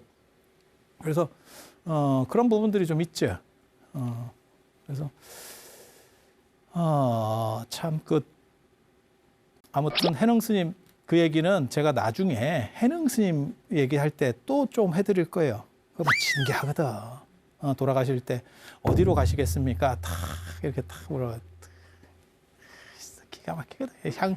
향년기가 딱 가는 대로 갔다는 거거든. 그래서 당신 고향인 광효사가 있고, 그 다음에 이 지금 남아선사 예전에는 보림사였는데 그걸로 다 향년기가 그쪽으로 가서 그쪽에 딱 모셨다. 뭐 그 정도는 해야지. 그리고 등신불 얘기 나와서 말씀을 드리면 등신불이 이렇게 쓰거든요. 몸하고 같다. 사실은 몸이 안 썩는 걸 등신불이라고 하진 않아요. 등신불이 뭐냐면 부처님을 모실 때 나랑 어디가 비슷하게 모시는 거야. 불상을 만들 때 내가 경제적으로 후원을 해서 나랑 어디를 좀 비슷하게 해주세요. 이렇게 발언을 해요. 아니, 그 만드는 쪽에다가. 그렇게 해서 얼굴을 비슷하게 만드는 경우도 있고, 몸 중에서 어디 신체 사이즈를 비슷하게 만드는 경우도 있어요. 그래서 등신이에요. 몸하고 같다고. 그렇게 해서 나를 거기다가 부처님한테 인입시켜 놓는 거지. 이입시켜 놓으면 사람들이 기도하고 그 부처님 앞에서 기도를 하면 그 마일리지 중에 일부가 나한테 오는 거예요. 이쪽으로 적립되는 거야. 그렇게 해서 대박이 난 사람이 지금도 있죠. 그 등신불이 지금도 남아 있어요. 낙양의 봉선사 노산화동에 가면 한 12m, 13m 되는 그 좌상이 있는데 그 칙천무 등신불입니다. 칙천무 얼굴을 딱 자기가 얼굴을 박았거든. 불상이 이뻐요. 제가 그런 등신불을 여러 불을 이렇게 아주 많지는 않고 몇 불을 뵀었는데 한 절에 가니까 부처님 상호가 너무 상태가 안 좋더라고. 그래서 내가 이거 부처님 상태가 너무 안 좋은 거 아닙니까? 나중에 물어봤더니 그 스님이 뭐라고 그랬냐면 신도가 자기 얼굴을 했는데 그 신도 상태가 별로 안 좋았다. 신도 상태가 안 좋았다. 그리고 그런 등신불 유형 중에서 굉장히 웃기는 등신불이 있잖아요. 스토리가 있는 사랑과 전쟁 스토리의 등신불. 들어봤어요? 해인사. 해인사에 가면 비로자나 부처님이 두 분 이렇게 뭐 통일시대시대 비로자나 부처님이다 이렇게 해서 국보로 지정되어 있는 부처님 있잖아요. 이게 진성여왕하고 그 진성여왕의 남자친구인 각간 위홍하고 이렇게 그러니까 커플링 하듯이 커플 불상을 그게 또 이제 조카하고 삼촌 간이 그 뭐야 숙질이라 하나 뭐예요? 이게 삼촌이거든. 작은 아버지가 그 관계거든. 지금하고는 달라요. 지금하고는 달라. 그때는 그냥 종례혼을 하던 시절이니까. 그러니까 유럽 생각하시면 돼. 유럽의 합스부르크왕가 뭐 이러면 다 그 자기네들끼리 친척끼리 결혼하거든. 그러니까 그런 거를 그렇게 이상하게 볼 건 아닌데 아무튼 그거를 했다는 거잖아요. 그렇게 해서 그 비로전에다가 이렇게 딱 두 분 똑같이 생겼어요. 그래서 재밌죠. 되게 재밌죠. 그래서 등신불이라고 하는 게 원래는 나하고 어딘가를 닮게 만든 부처님을 등신불이라고 하는 거예요. 그 불상을 모시는 걸 등신불이라고 하는 거예요. 그런데 우리나라에서는 김동리의 등신불이 유행하면서 마침 뭐 불에 태우는 게 등신불 이런 경우도 있고 어떤 경우는 안 타면 등신불, 안 썩으면 등신불 뭐 이렇게 하는데 조금씩 개념들은 다 달라요. 원래는 다 다른 개념들이에요. 그래서 조금 다르다는 거 그런 정도만 알아두시고. 그래서 최초로 유명한 등신불은 아무튼 지자대사 등신불. 그래 뭐 문화대혁명 때 홍위병들이 뭐 어떻게 말들이 뭐 되게 많아요. 그래서 뭐 팠었다는 얘기도 있고 해능 스님 같은 경우도 저게 뭐 진짜냐 이렇게 해서 홍위병들이 문화대혁명이 66년에서 76년까지 한 10년 정도만 하는데 그게 문화 파괴 운동이거든요. 그래갖고 옛날 걸 다 파괴하고 막 우리도 그런 비슷한 영향을 받아서 한 게 새마을 운동이 우리 문화 파괴 운동이에요. 그래서 초가집을 헐고 슬래브집으로 슬라브집으로 그죠? 그럴 때 알고 보니까 그게 성면 덩어리였어. 그 슬라브가 성면 덩어리였어. 지금은 건축자재로 못 씁니다. 예, 그런 거 했었고 그 다음에 노쇠 그릇을 버리고 양은 냄비로 뭐 이런 거 했었잖아요, 그죠? 그래서 그리고 그때 뭐 문화재 뭐 많이 아무튼. 그때 진짜 많이 파괴됐을 거예요. 전정류 같은 게 지금 남아 있었으면 좋은 게 남아 있을 확률도 굉장히 큽니다. 근데 그 시절에는 그거 뭐 진짜 깡냉이 맞고 먹기도 쉽지가 않았었어. 오히려 잘 안 받아요. 너무 흔해가지고. 제가 어렸을 때 청계천 저기 중고서점 있는 데가 쭉 있거든요. 예전에 청계천 이렇게 청계천에 쭉 있었어. 그게. 근데 제가 어렸을 때 가면 고서가 제가 그때가 고등학교 때예요. 그러니까 그렇게 어렸을 때도 아니야. 가보면 고서를 사람들이 이렇게 그냥 깔고 앉아있어요. 80년대인데. 너무 많은 거야. 그래가지고 그거 아저씨 그거 얼마예요? 이러면 건당 1,000원. 그렇게 불렀다고. 그러던 시절이 있었어. 진짜. 근데 내가 뭐라고 그랬냐면 그걸 1,000원에 누가 사요? 내가 이렇게 얘기했다고. 싸면 몇 개 사갈랬더만 아이고 안 되겠네 이러면서 우리 그냥 그 시절만 해도 그리고 진짜 뭐 새마을 운동할 때는 그거 그냥 막 불쏘시개로 다 썼어. 불쏘시개로 썼어요. 그리고 더 웃긴 건 낡은 걸 불쏘시개로 더 썼지. 그게 진짜 아까운 거예요. 잘못된 거예요. 지금으로 말하면 더 귀한 거였는데. 그리고 껍질 좀 멀쩡하고 이런 건 좀 남겼다고요. 오히려 그거 다 쓸모없는 것만 남긴 거야. 지금 생각해 보면. 그래서 홍위병들이 그때 와가지고 여기 지하타본도 뭐 파괴했다라고 해서 막 파 뒤집었다라는 얘기도 있고, 그 다음에 해능 스님 등신불은 뭘 가짜라 그래가지고 그 깨버렸다는 거예요. 갖고 이렇게 뭐 무릎인가 어디를 깨졌는데, 야, 저게 뭐 진짜가 어디 있어요? 그래서 뭐 가짜로 만든 거지 이랬더니 뼈가 나왔다는. 아마 비파이 검사하면 나올 겁니다. 모습이 완연한데 뭐 이거는 모습이 그대로 있어요. 저거는 그 상으로 깎아서 만드는 게 아니고 형태가 그대로 있어. 그리고 원래 잘 나가는 분들을 추념하는 방식들이 여러 가지가 있습니다. 그래서 제일 대표적인 게 안 썩게 하는 방식은 옛날 사람들도 다 생각했던 것 같아요. 그게 미라, 이집트 미라에 나오잖아요. 그리고 지금까지도 있죠. 그게 북한에도 김일성 주석이 그러고 있잖아.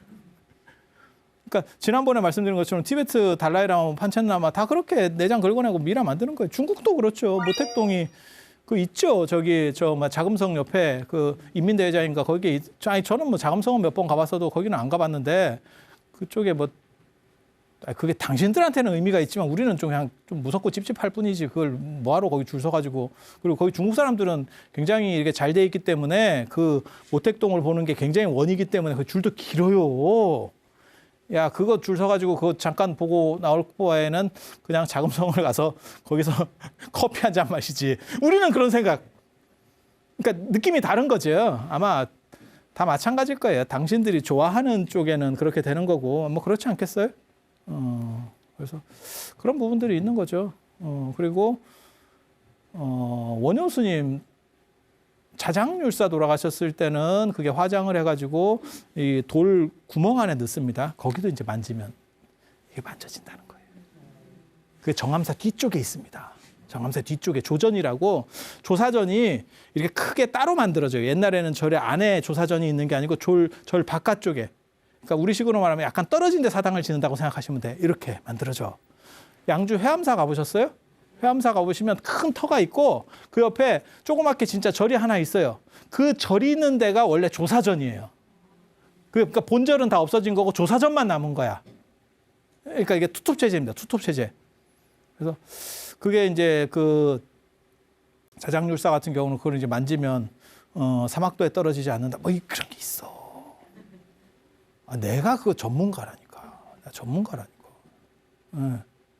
제가 원래 박사 논문을 자장률사로 쓰고 그 다음에 그 정암사에 대한 것도 제가 다 정리를 또 했거든요. 그래서 그런 게 있어요. 그리고 원효 스님 같은 경우는 화장을 했던 것 같아요. 화장을 했던 것. 그래서 소상을 만들었다고 나오거든요. 그러니까 화장을 해서 뼈를 빻아서 진흙으로다가 상을 만든 거예요. 상을. 그러니까 지금 뭘 얘기하려고 그러냐면 위대하다고 생각되는 사람을 추모하는 방식들이 여러 가지가 있었다라는 걸 지금 말해주고 있는 거예요. 그래서 원효 소상이 있는 거지. 거기다 이제 뼈가루를 섞어가지고 넣었으니까 훨씬 더 느낌이 나겠지. 그러니까 안 썩으면 최강인데 그렇게 되면 그냥 몸이 있으니까 그게 상징성이 제일 강하지 않겠어요? 해능 스님 같이 딱 있으면 이 해능 스님이 지금 언제적 분인데 그리고 이 광동성이 얼마나 저희 홍콩 쪽이거든. 그 습하고 기후 조건이 저런데 저런 데서 저런 식의 몸이 남을 정도면 진짜 굉장한 수행력이 있었는가 딱 이렇게. 근데 원효 스님 같은 경우는 그렇게 안 됐는갑지. 그러니까 이걸 화장을 해가지고 화장 안 하고 진흙에 섞을 수는 없잖아. 그래가지고 뼈가루를 섞어서 이렇게 만들었다는 소상을 몸 살아있는 것처럼 딱 만들었다는 거잖아요. 그렇게 해서 설총이 인사를 와가지고 이렇게 절을 하니까 고개를 이렇게 돌렸다 뭐 이랬고 원효상은 고개가 돌아가 있다 뭐 이런 삼국유사에 있는 얘기라니까. 제가 지어내는 얘기가 아니고 삼국유사에 있는 얘기예요. 나중에 삼국유사 가지고 한번 해볼까? 내가 이게 삼국유사 또 이런 전설고향과 내가 굉장히 하는데 그런 거 하면 약간 이미지가 안 좋아져서 제가 이미지 관리하는 거예요. 이미지 관리. 그래서 이 등신불 이야기가 있고 여기 일단 지난 시간에 얘기한 거, 그 다음에 601년에 국청사가 창건이 돼요. 근데 601년에 지자대사가 97년에 돌아가셨으니까 돌아가신 뒤 4년 뒤에 국청사가 만들어지는 거잖아요. 진왕, 양광이 쉽게 말해서 수양제가 황제 되기 전에 지금 만든 거예요. 이렇게 해서 올려주는데 저것도 되게 재밌어요. 지자대사가 살아계셨을 때 자, 이쪽에다가는 부엌을 만들고 터를 잡는다는 거예요. 자, 이쪽에 승방을 만들고 몇 년 지나면 누가 저를 쥐준다 할 거다. 그때 너네 기억했다가 이렇게 해라. 이렇게 해서 국정사가. 뭔가 있지? 저 정도는 돼야 돼. 원래 큰 스님들이 다 저런 게 있어요.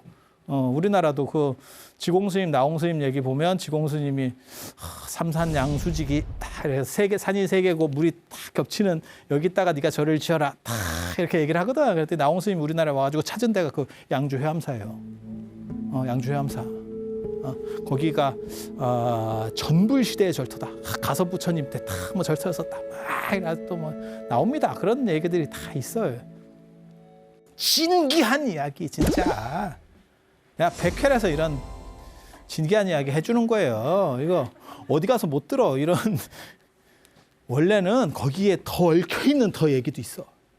그런 거는 제가 한국 불교로 넘어갔을 때, 지금 우리 중국 불교잖아요. 한국 불교로 넘어가면 내가 얘기를 해드릴게요. 뭐 그런 얘기가 있고, 그 다음에 저 천태대사가 천태산에 살 때 되게 재밌는 거 있어요. 먹을 게 떨어지면 나무에서 버섯이 자란대. 그건 뭐 그럴 수 있죠.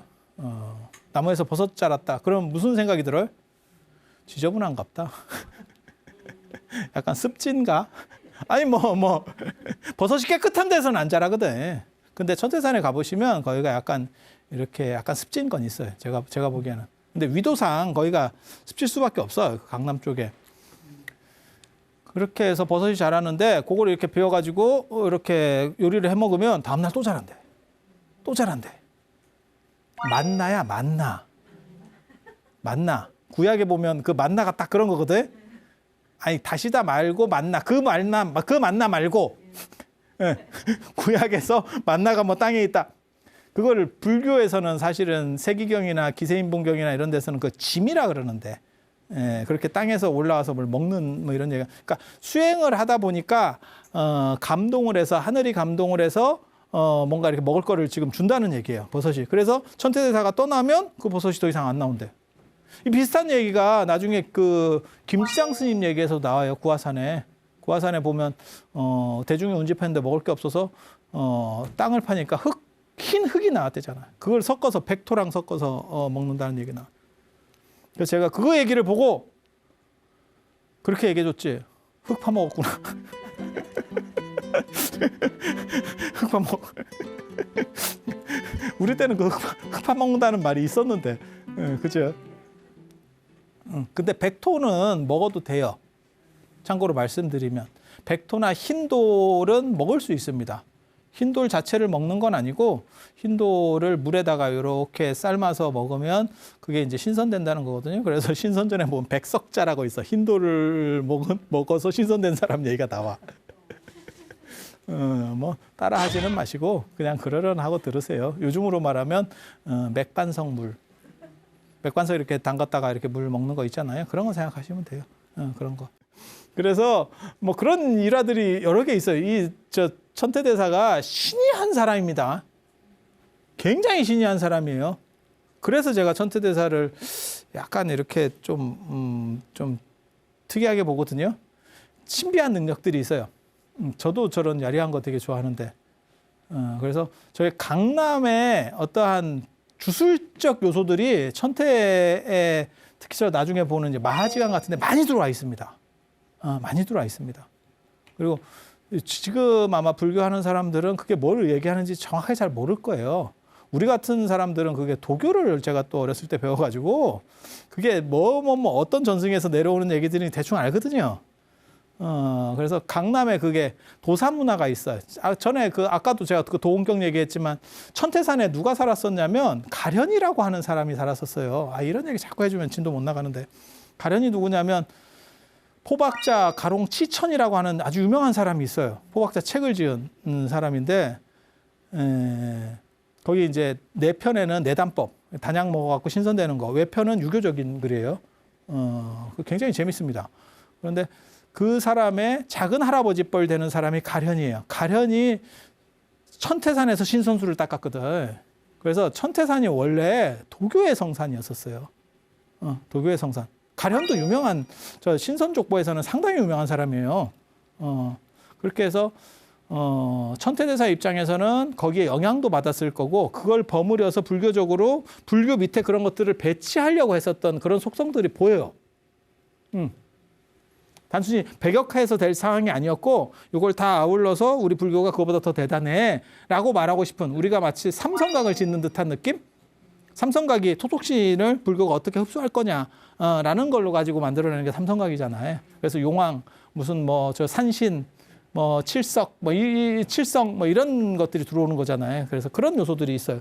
그래서 그게 마하지관 저런 거 읽으면 참 저 양반도 쓸데없는 데 관심이 되게 많았구나. 잡과구나 라는 걸 정확하게 알 수 있는, 우리도 잡과거든. 그래서 그런 쓸데없는 데 관심 되게 많거든. 정령이 어떻고 이런 거 족보 다 따져가지고. 하지만 사는데 큰 도움은 안 된다는 거. 제가 전에 그런 얘기 안 해드렸나요? 여우가 둔갑하면 이런 거를 비춰볼 수 있는 방법이 있고 다 그걸 계산하는 방법이 있거든. 배우면 뭐해? 여우가 둔갑하는 경우가 없는데. 나 한번 써보고 싶은데 써보고 싶어. 나 써먹을 수가 없다. 그게 서화담 문집에 나와요. 그런 얘기가. 화담 문집에 나와. 저 어렸을 때 그런 것도 다 봤잖아. 서화담도 웃기는 사람이거든. 황진이 무슨 해가지고 여자에 관심 없는 아들만 잘났어. 황진이가 내 스타일이 아니었던 거야. 그렇게 저력이면 아들이 없어야지. 아들만 많어. 된 얘기고. 그래서 이 천태대사 전기에 보면 그 얘기 있어요. 바다에 너무 사람들이 그물을 많이 쳐놓고 통발을 많이 해놓으니까 그쪽을 후원을 받아가지고 그쪽 바다를 샀대. 그렇게 해서 그 동네에서는 물고기 못 잡게 만들고 거기를 방생지로 만들었대. 이게 어떻게 보면 계획적 방생지 문화의 어떻게 보면 약간 시원격인 그런 건데, 실제로 그게 나중에 구화산에 김지장 스님한테도 그 화성사 앞에 가면 방생지가 큰 게 있거든. 그 방생 얘기가 나와요. 그 화성사에도. 그리고 나중에 이제 운서주경 같은 경우도 절 앞에다가 방생지를 만들어서 방생을 하고 이런 식으로 해라 이런 얘기들을. 그래서 중국절에 가보면 실제로 방생지들이 있는 절들이 많이 있어요. 근데 가보면 무슨 생각이 드냐면 이래서는 안 되겠구나 이런 생각이 들지. 왜? 물반 고기반이야. 고기 밀도가 너무 높아. 왜? 거기 죽이지는 않고 계속 먹을 거 주고 풀어주고 먹을 거 주고 풀어주고 이렇게 하잖아. 그러니까 그리고 사람이 가면 고기들도 알아요. 그래서 사람이 이렇게 그 연못 쪽으로 가잖아요. 방생이 쪽으로 가잖아요. 고기가 옵니다. 사람을 따라다녀. 진짜. 왜냐하면 먹을 거를 준다라고 얘네는 생각하기 때문에 호객행위 하는 거예요. 야, 갖고 왔어? 이렇게. 월정사 앞에 다람쥐들도 딱 그렇다니까요. 걔네들 사람 발자국 소리 나오면 나옵니다. 숨는 게 아니고. 누가 이게 배달의 민족인가? 하나 왔네. 이러면서 나오는 거야. 지금 누가 택배 보냈나? 이러면서 나와. 먹을 거 안 주잖아? 아이고 개털 이러면서 간다니까. 다람쥐한테도 진짜 그건 개무시가 아니고 쥐무시를 당해요. 그래서 먹을 거를 좀 갖고 다녀야겠구나. 그런 생각이 농담으로 하는 얘기가 아니에요. 진짜예요. 진짜. 그래서 국립공원에서 늘상 하는 게 다람쥐에게 먹이 주지 마라. 먹이 주면 애들이 겨울잠도 안 자. 이제 잘 필요가 없어. 배부른데 뭐. 등 따시고 배부르고 잘 필요가 없어. 먹이가 계속 공급되니까. 그리고 제가 전에 그런 말씀 안 드렸나요? 결국 치아가 안 닳아서 너무 부드러운 것만 먹다가 나중에 이빨이 안 닫혀. 이가 너무 자라서 입이 안 닫혀서 죽는다니까. 굉장히 비극적으로 죽어요. 그래서 모든 국립공원에서는 이런 야생동물에게 음식 주지 마라 라고 하는 걸 합니다. 그리고 주는 거는 공원에서 주면 돼. 걔네는 단단한 걸 주기 때문에 거기에 맞는 걸 줘. 이해가 되지? 그렇게 돼. 그렇게. 그래서 그 바다에다가 방생지를 만들고 물고기를 풀어주니까 하루는 막 새 떼가 본문을 설하는데 막 엄청나게 날아와가지고 막 며칠씩 있었대. 그게 물고기들이 새로 환생을 해서 이렇게 찬탄을 했다는. 몰라. 내가 읽어도 야 이거는 좀 아닌 것 같다. 내가 이런 생각. 이거 그게 그건가? 그게 그 얘기인가? 근데 장자나 이런 데 보면 물고기가 오래돼서, 그러니까 조개나 이런 것들이 오래돼서 새된다는 얘기가 나와요. 그러니까 중국 사람들이 어떤 이게, 그러니까 기운이 바뀌어서 조개가 오래되면 참새가 된대. 그래서 이런 정초 뭐 이런 거에 보면 그 그림에 뭐가 있냐면 매화하고 참새 그림이 있어요. 그런 거 보셨어요? 매화는 꽃 중에서 제일 빨리 피는 꽃이거든. 그래서 음중의 양을 나타내는 거예요. 양기가 시작됐다. 봄이 시작됐다라는 걸 나타내는 거고, 조개도 마찬가지예요.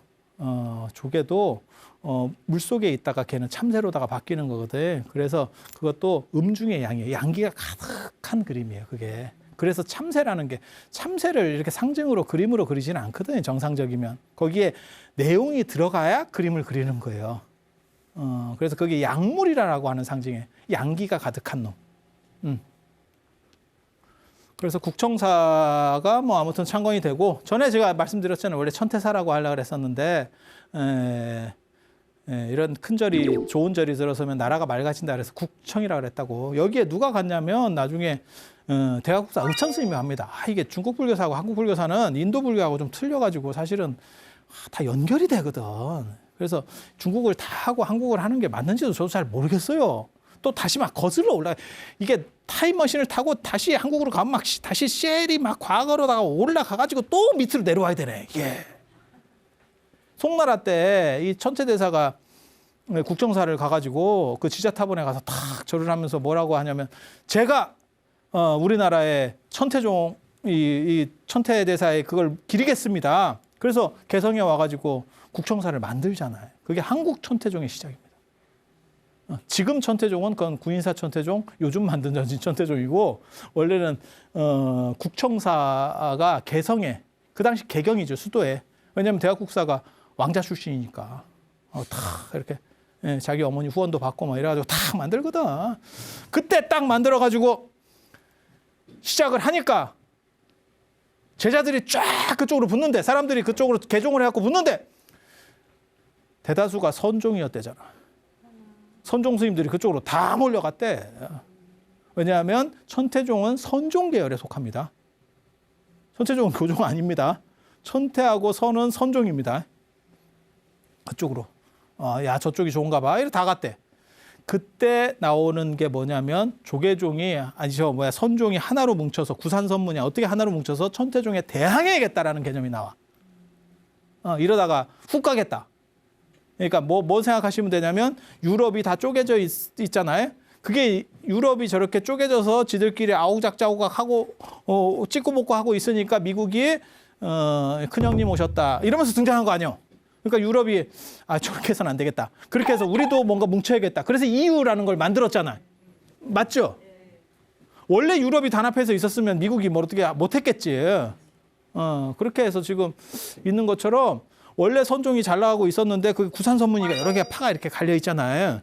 뭐 구산까지는 아니에요. 처음에 시작할 때는 더 많았고, 나중에는 이제 구산이라고 하는 게 가득하다. 구가 꽉 찼다는 의미로도 쓰거든요. 그래서 실제로 구이기도 하지만 실제로 나중에 작동되는 거는 그렇게 많지는 않아. 나중에 무너지거든. 서로 통합되고 합쳐지고 뭐 이합집산 하다 보니까. 그렇게 해서 우리가 범선종이라고 하는 개념을 만들어야겠다. 그렇게 해서 등장하는 게 조계종이라는 얘기입니다. 그러니까 천태종에 맞서서 이유를 만든 거지. 선종에서 야 우리 구산선문 뭐 다 필요 없고 우리도 하나로다가 뭔가를 시장을 해서 등치를 키워야겠다. 그게 조계종이야. 그래서 조계종은 종파가 아니면서도 이름이 등장하는 거예요. 그러니까 하나를 가리키는 게 아니야. 이유가 어떤 나라를 가리키는 게 아니잖아요. 이해가 됩니까? 그거를 그 조계종이라는 명칭을 1941년에 1930년에 한번 얘기가 나왔고 1941년에 우리가 일본하고는 다른 종단을 만들어야겠다. 일본이 자꾸 막 한국 불교를 이렇게 먹으려고 하니까 그래서 찾은 게 조계종. 그래서 그 조계종이 지금까지 내려오는 거예요. 1941년에 조선불교 조계종이었다가 1962년에 대한불교 조계종. 지금은 한국 이런 표현을 많이 쓰는데 여러분 아시는지 모르겠는데 여러분 어렸을 때까지만 해도 있잖아요. 대한이라는 표현을 굉장히 많이 썼었습니다.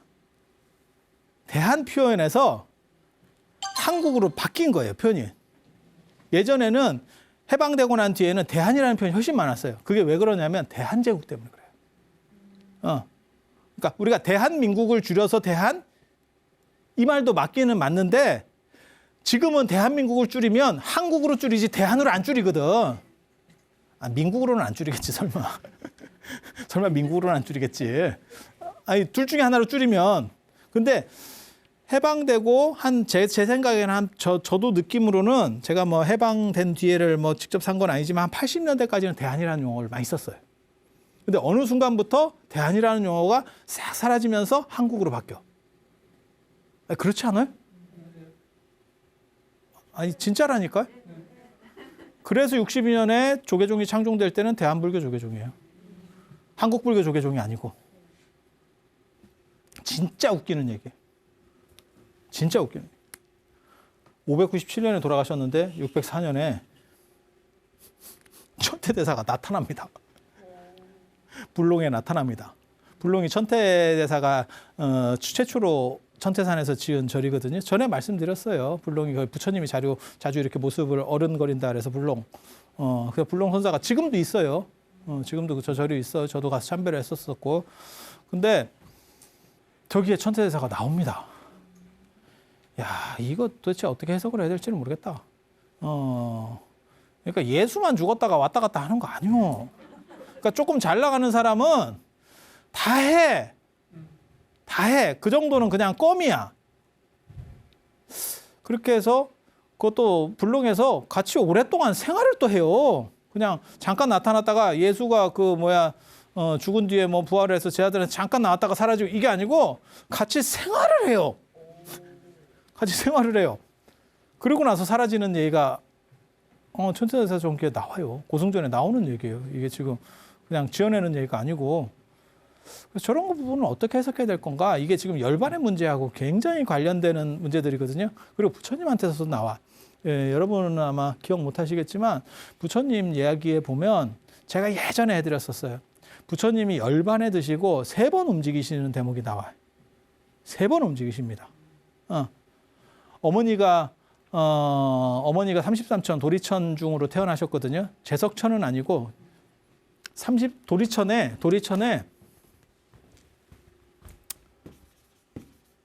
도리천에 리더가 제석천이고 제석천 옆에 요 도리천 중으로 32명이 있어요. 신들이. 32신이 있어. 이거는 묘승전에 살고 여기는 성견성에 살아. 선법당. 전체는 성견성이고 여기는 묘승전. 이게 전체 성 이름은 성견성. 여기는 묘승전 아니면 승전. 제석천이 사는 왕궁. 그다음에 여기 요 신들이 사는 데를 선법당이라 그래요. 이렇게. 저 32천 중에 한 명이 마야 부인이에요. 그래서 신으로 태어나서 아들이 이제 죽는 걸 보니까 이제 폭풍 눈물을 흘리고 딱 이러니까 일어나셔가지고 어머니 괜찮습니다. 모든 한번 존재한 것들은 언젠가는 사라지게 마련입니다. 이렇게 해서 그래서 열반도에도 열반도라고 따로 열반만 딱 그린 그림이 있고 팔상도에 보면 8개 그림 중에서 열반 그림이 있어요. 거기에 보면 천신이 내려와서 이렇게 눈물 흘리는 대목이 그림이 언제나 그려지거든요. 그게 어머니예요. 그래서 관에서 일어나셔서 어머니에게 어머니를 위로했다라고 하는 굉장히 중요한 얘기들이거든요. 또 하나는 아난이 운구를 어떻게 해야 되지? 이러니까 팔을 뻗어가지고 야 이쪽으로 가. 야 길 이쪽. 아이고 저놈 새끼 내가 그렇게 얘기를 해도 말귀를 못 알아듣더니 내가 죽은 뒤에도 억장이 무너서 내가 일어난다. 팔을 뻗어. 그리고 또 하나의 얘기가 마아가섭이 왔을 때 이제 발을 내밀었다. 발을 내밀었다. 그래서 열반 뒤에 3가지 움직임이 있었다라고 얘기하는 거거든요. 이게 제가 이런 것도 기가 막히게 잘 찾습니다. 이게 왜 중요하냐면 열반한 뒤에도 실체적 움직임을 보일 수 있느냐에 대한 문제. 불교 철학적으로는 무진장 중요한 문제입니다. 열반이 허공처럼 되는 거면 그러니까 작용력이 없는 거면 이게 가능해서는 안 돼요. 그런데 이런 식의 이야기가 나오고 그다음에 우리가 여러분은 잘 어떻게 생각하시는지 모르겠는데 대승불교에서는 기도 대상이 석가모니 부처님이 아닙니다. 왜? 열반에서 작용력이 떨어져서 기도해도 약발이 안 받는다고 생각해요. 그래서 살아있는 분에게 기도를 하거든요. 그러니까 지장보살, 관세음보살 이런 분들은 다 살아계신 분이에요. 아미타 부처님도 살아계신 부처님. 그다음에 약사이르도 살아계신 부처님이에요. 그래서 석가모니 부처님을 교조로 상징적으로 모시긴 하지만 찾지 않아요. 기도하지 않아. 딱 한 번, 1년에 한 번, 생일날. 생일빵으로 해드리잖아, 우리가. 그때 외에는 거의 안 찾아요. 이런 문화가 이게 열반을 이해하는 방식 문화예요. 그러니까 열반은 단절된 거냐? 그러면 기도해야 뻥 아니냐? 이거 꽝 아니냐? 이렇게 보는 문화가 있고 열반을 실체시해서 작용한다라고 하는 문화가 있는 거예요. 그래서 그 작용하는 문화 속에는 법화경이 분명히 있어요. 그래서 부처님이 열반에 대한 실체적인 중심의 법화경이라고 하는 부분이 존재하고 그 다음에 그러한 것들을 모사하는 또 다른 방식이 이것이 아니겠나. 그러니까 지자대사도 화정오도라 그래가지고 화정봉에서 깨달음을 얻을 때 전에 제가 말씀드렸어요.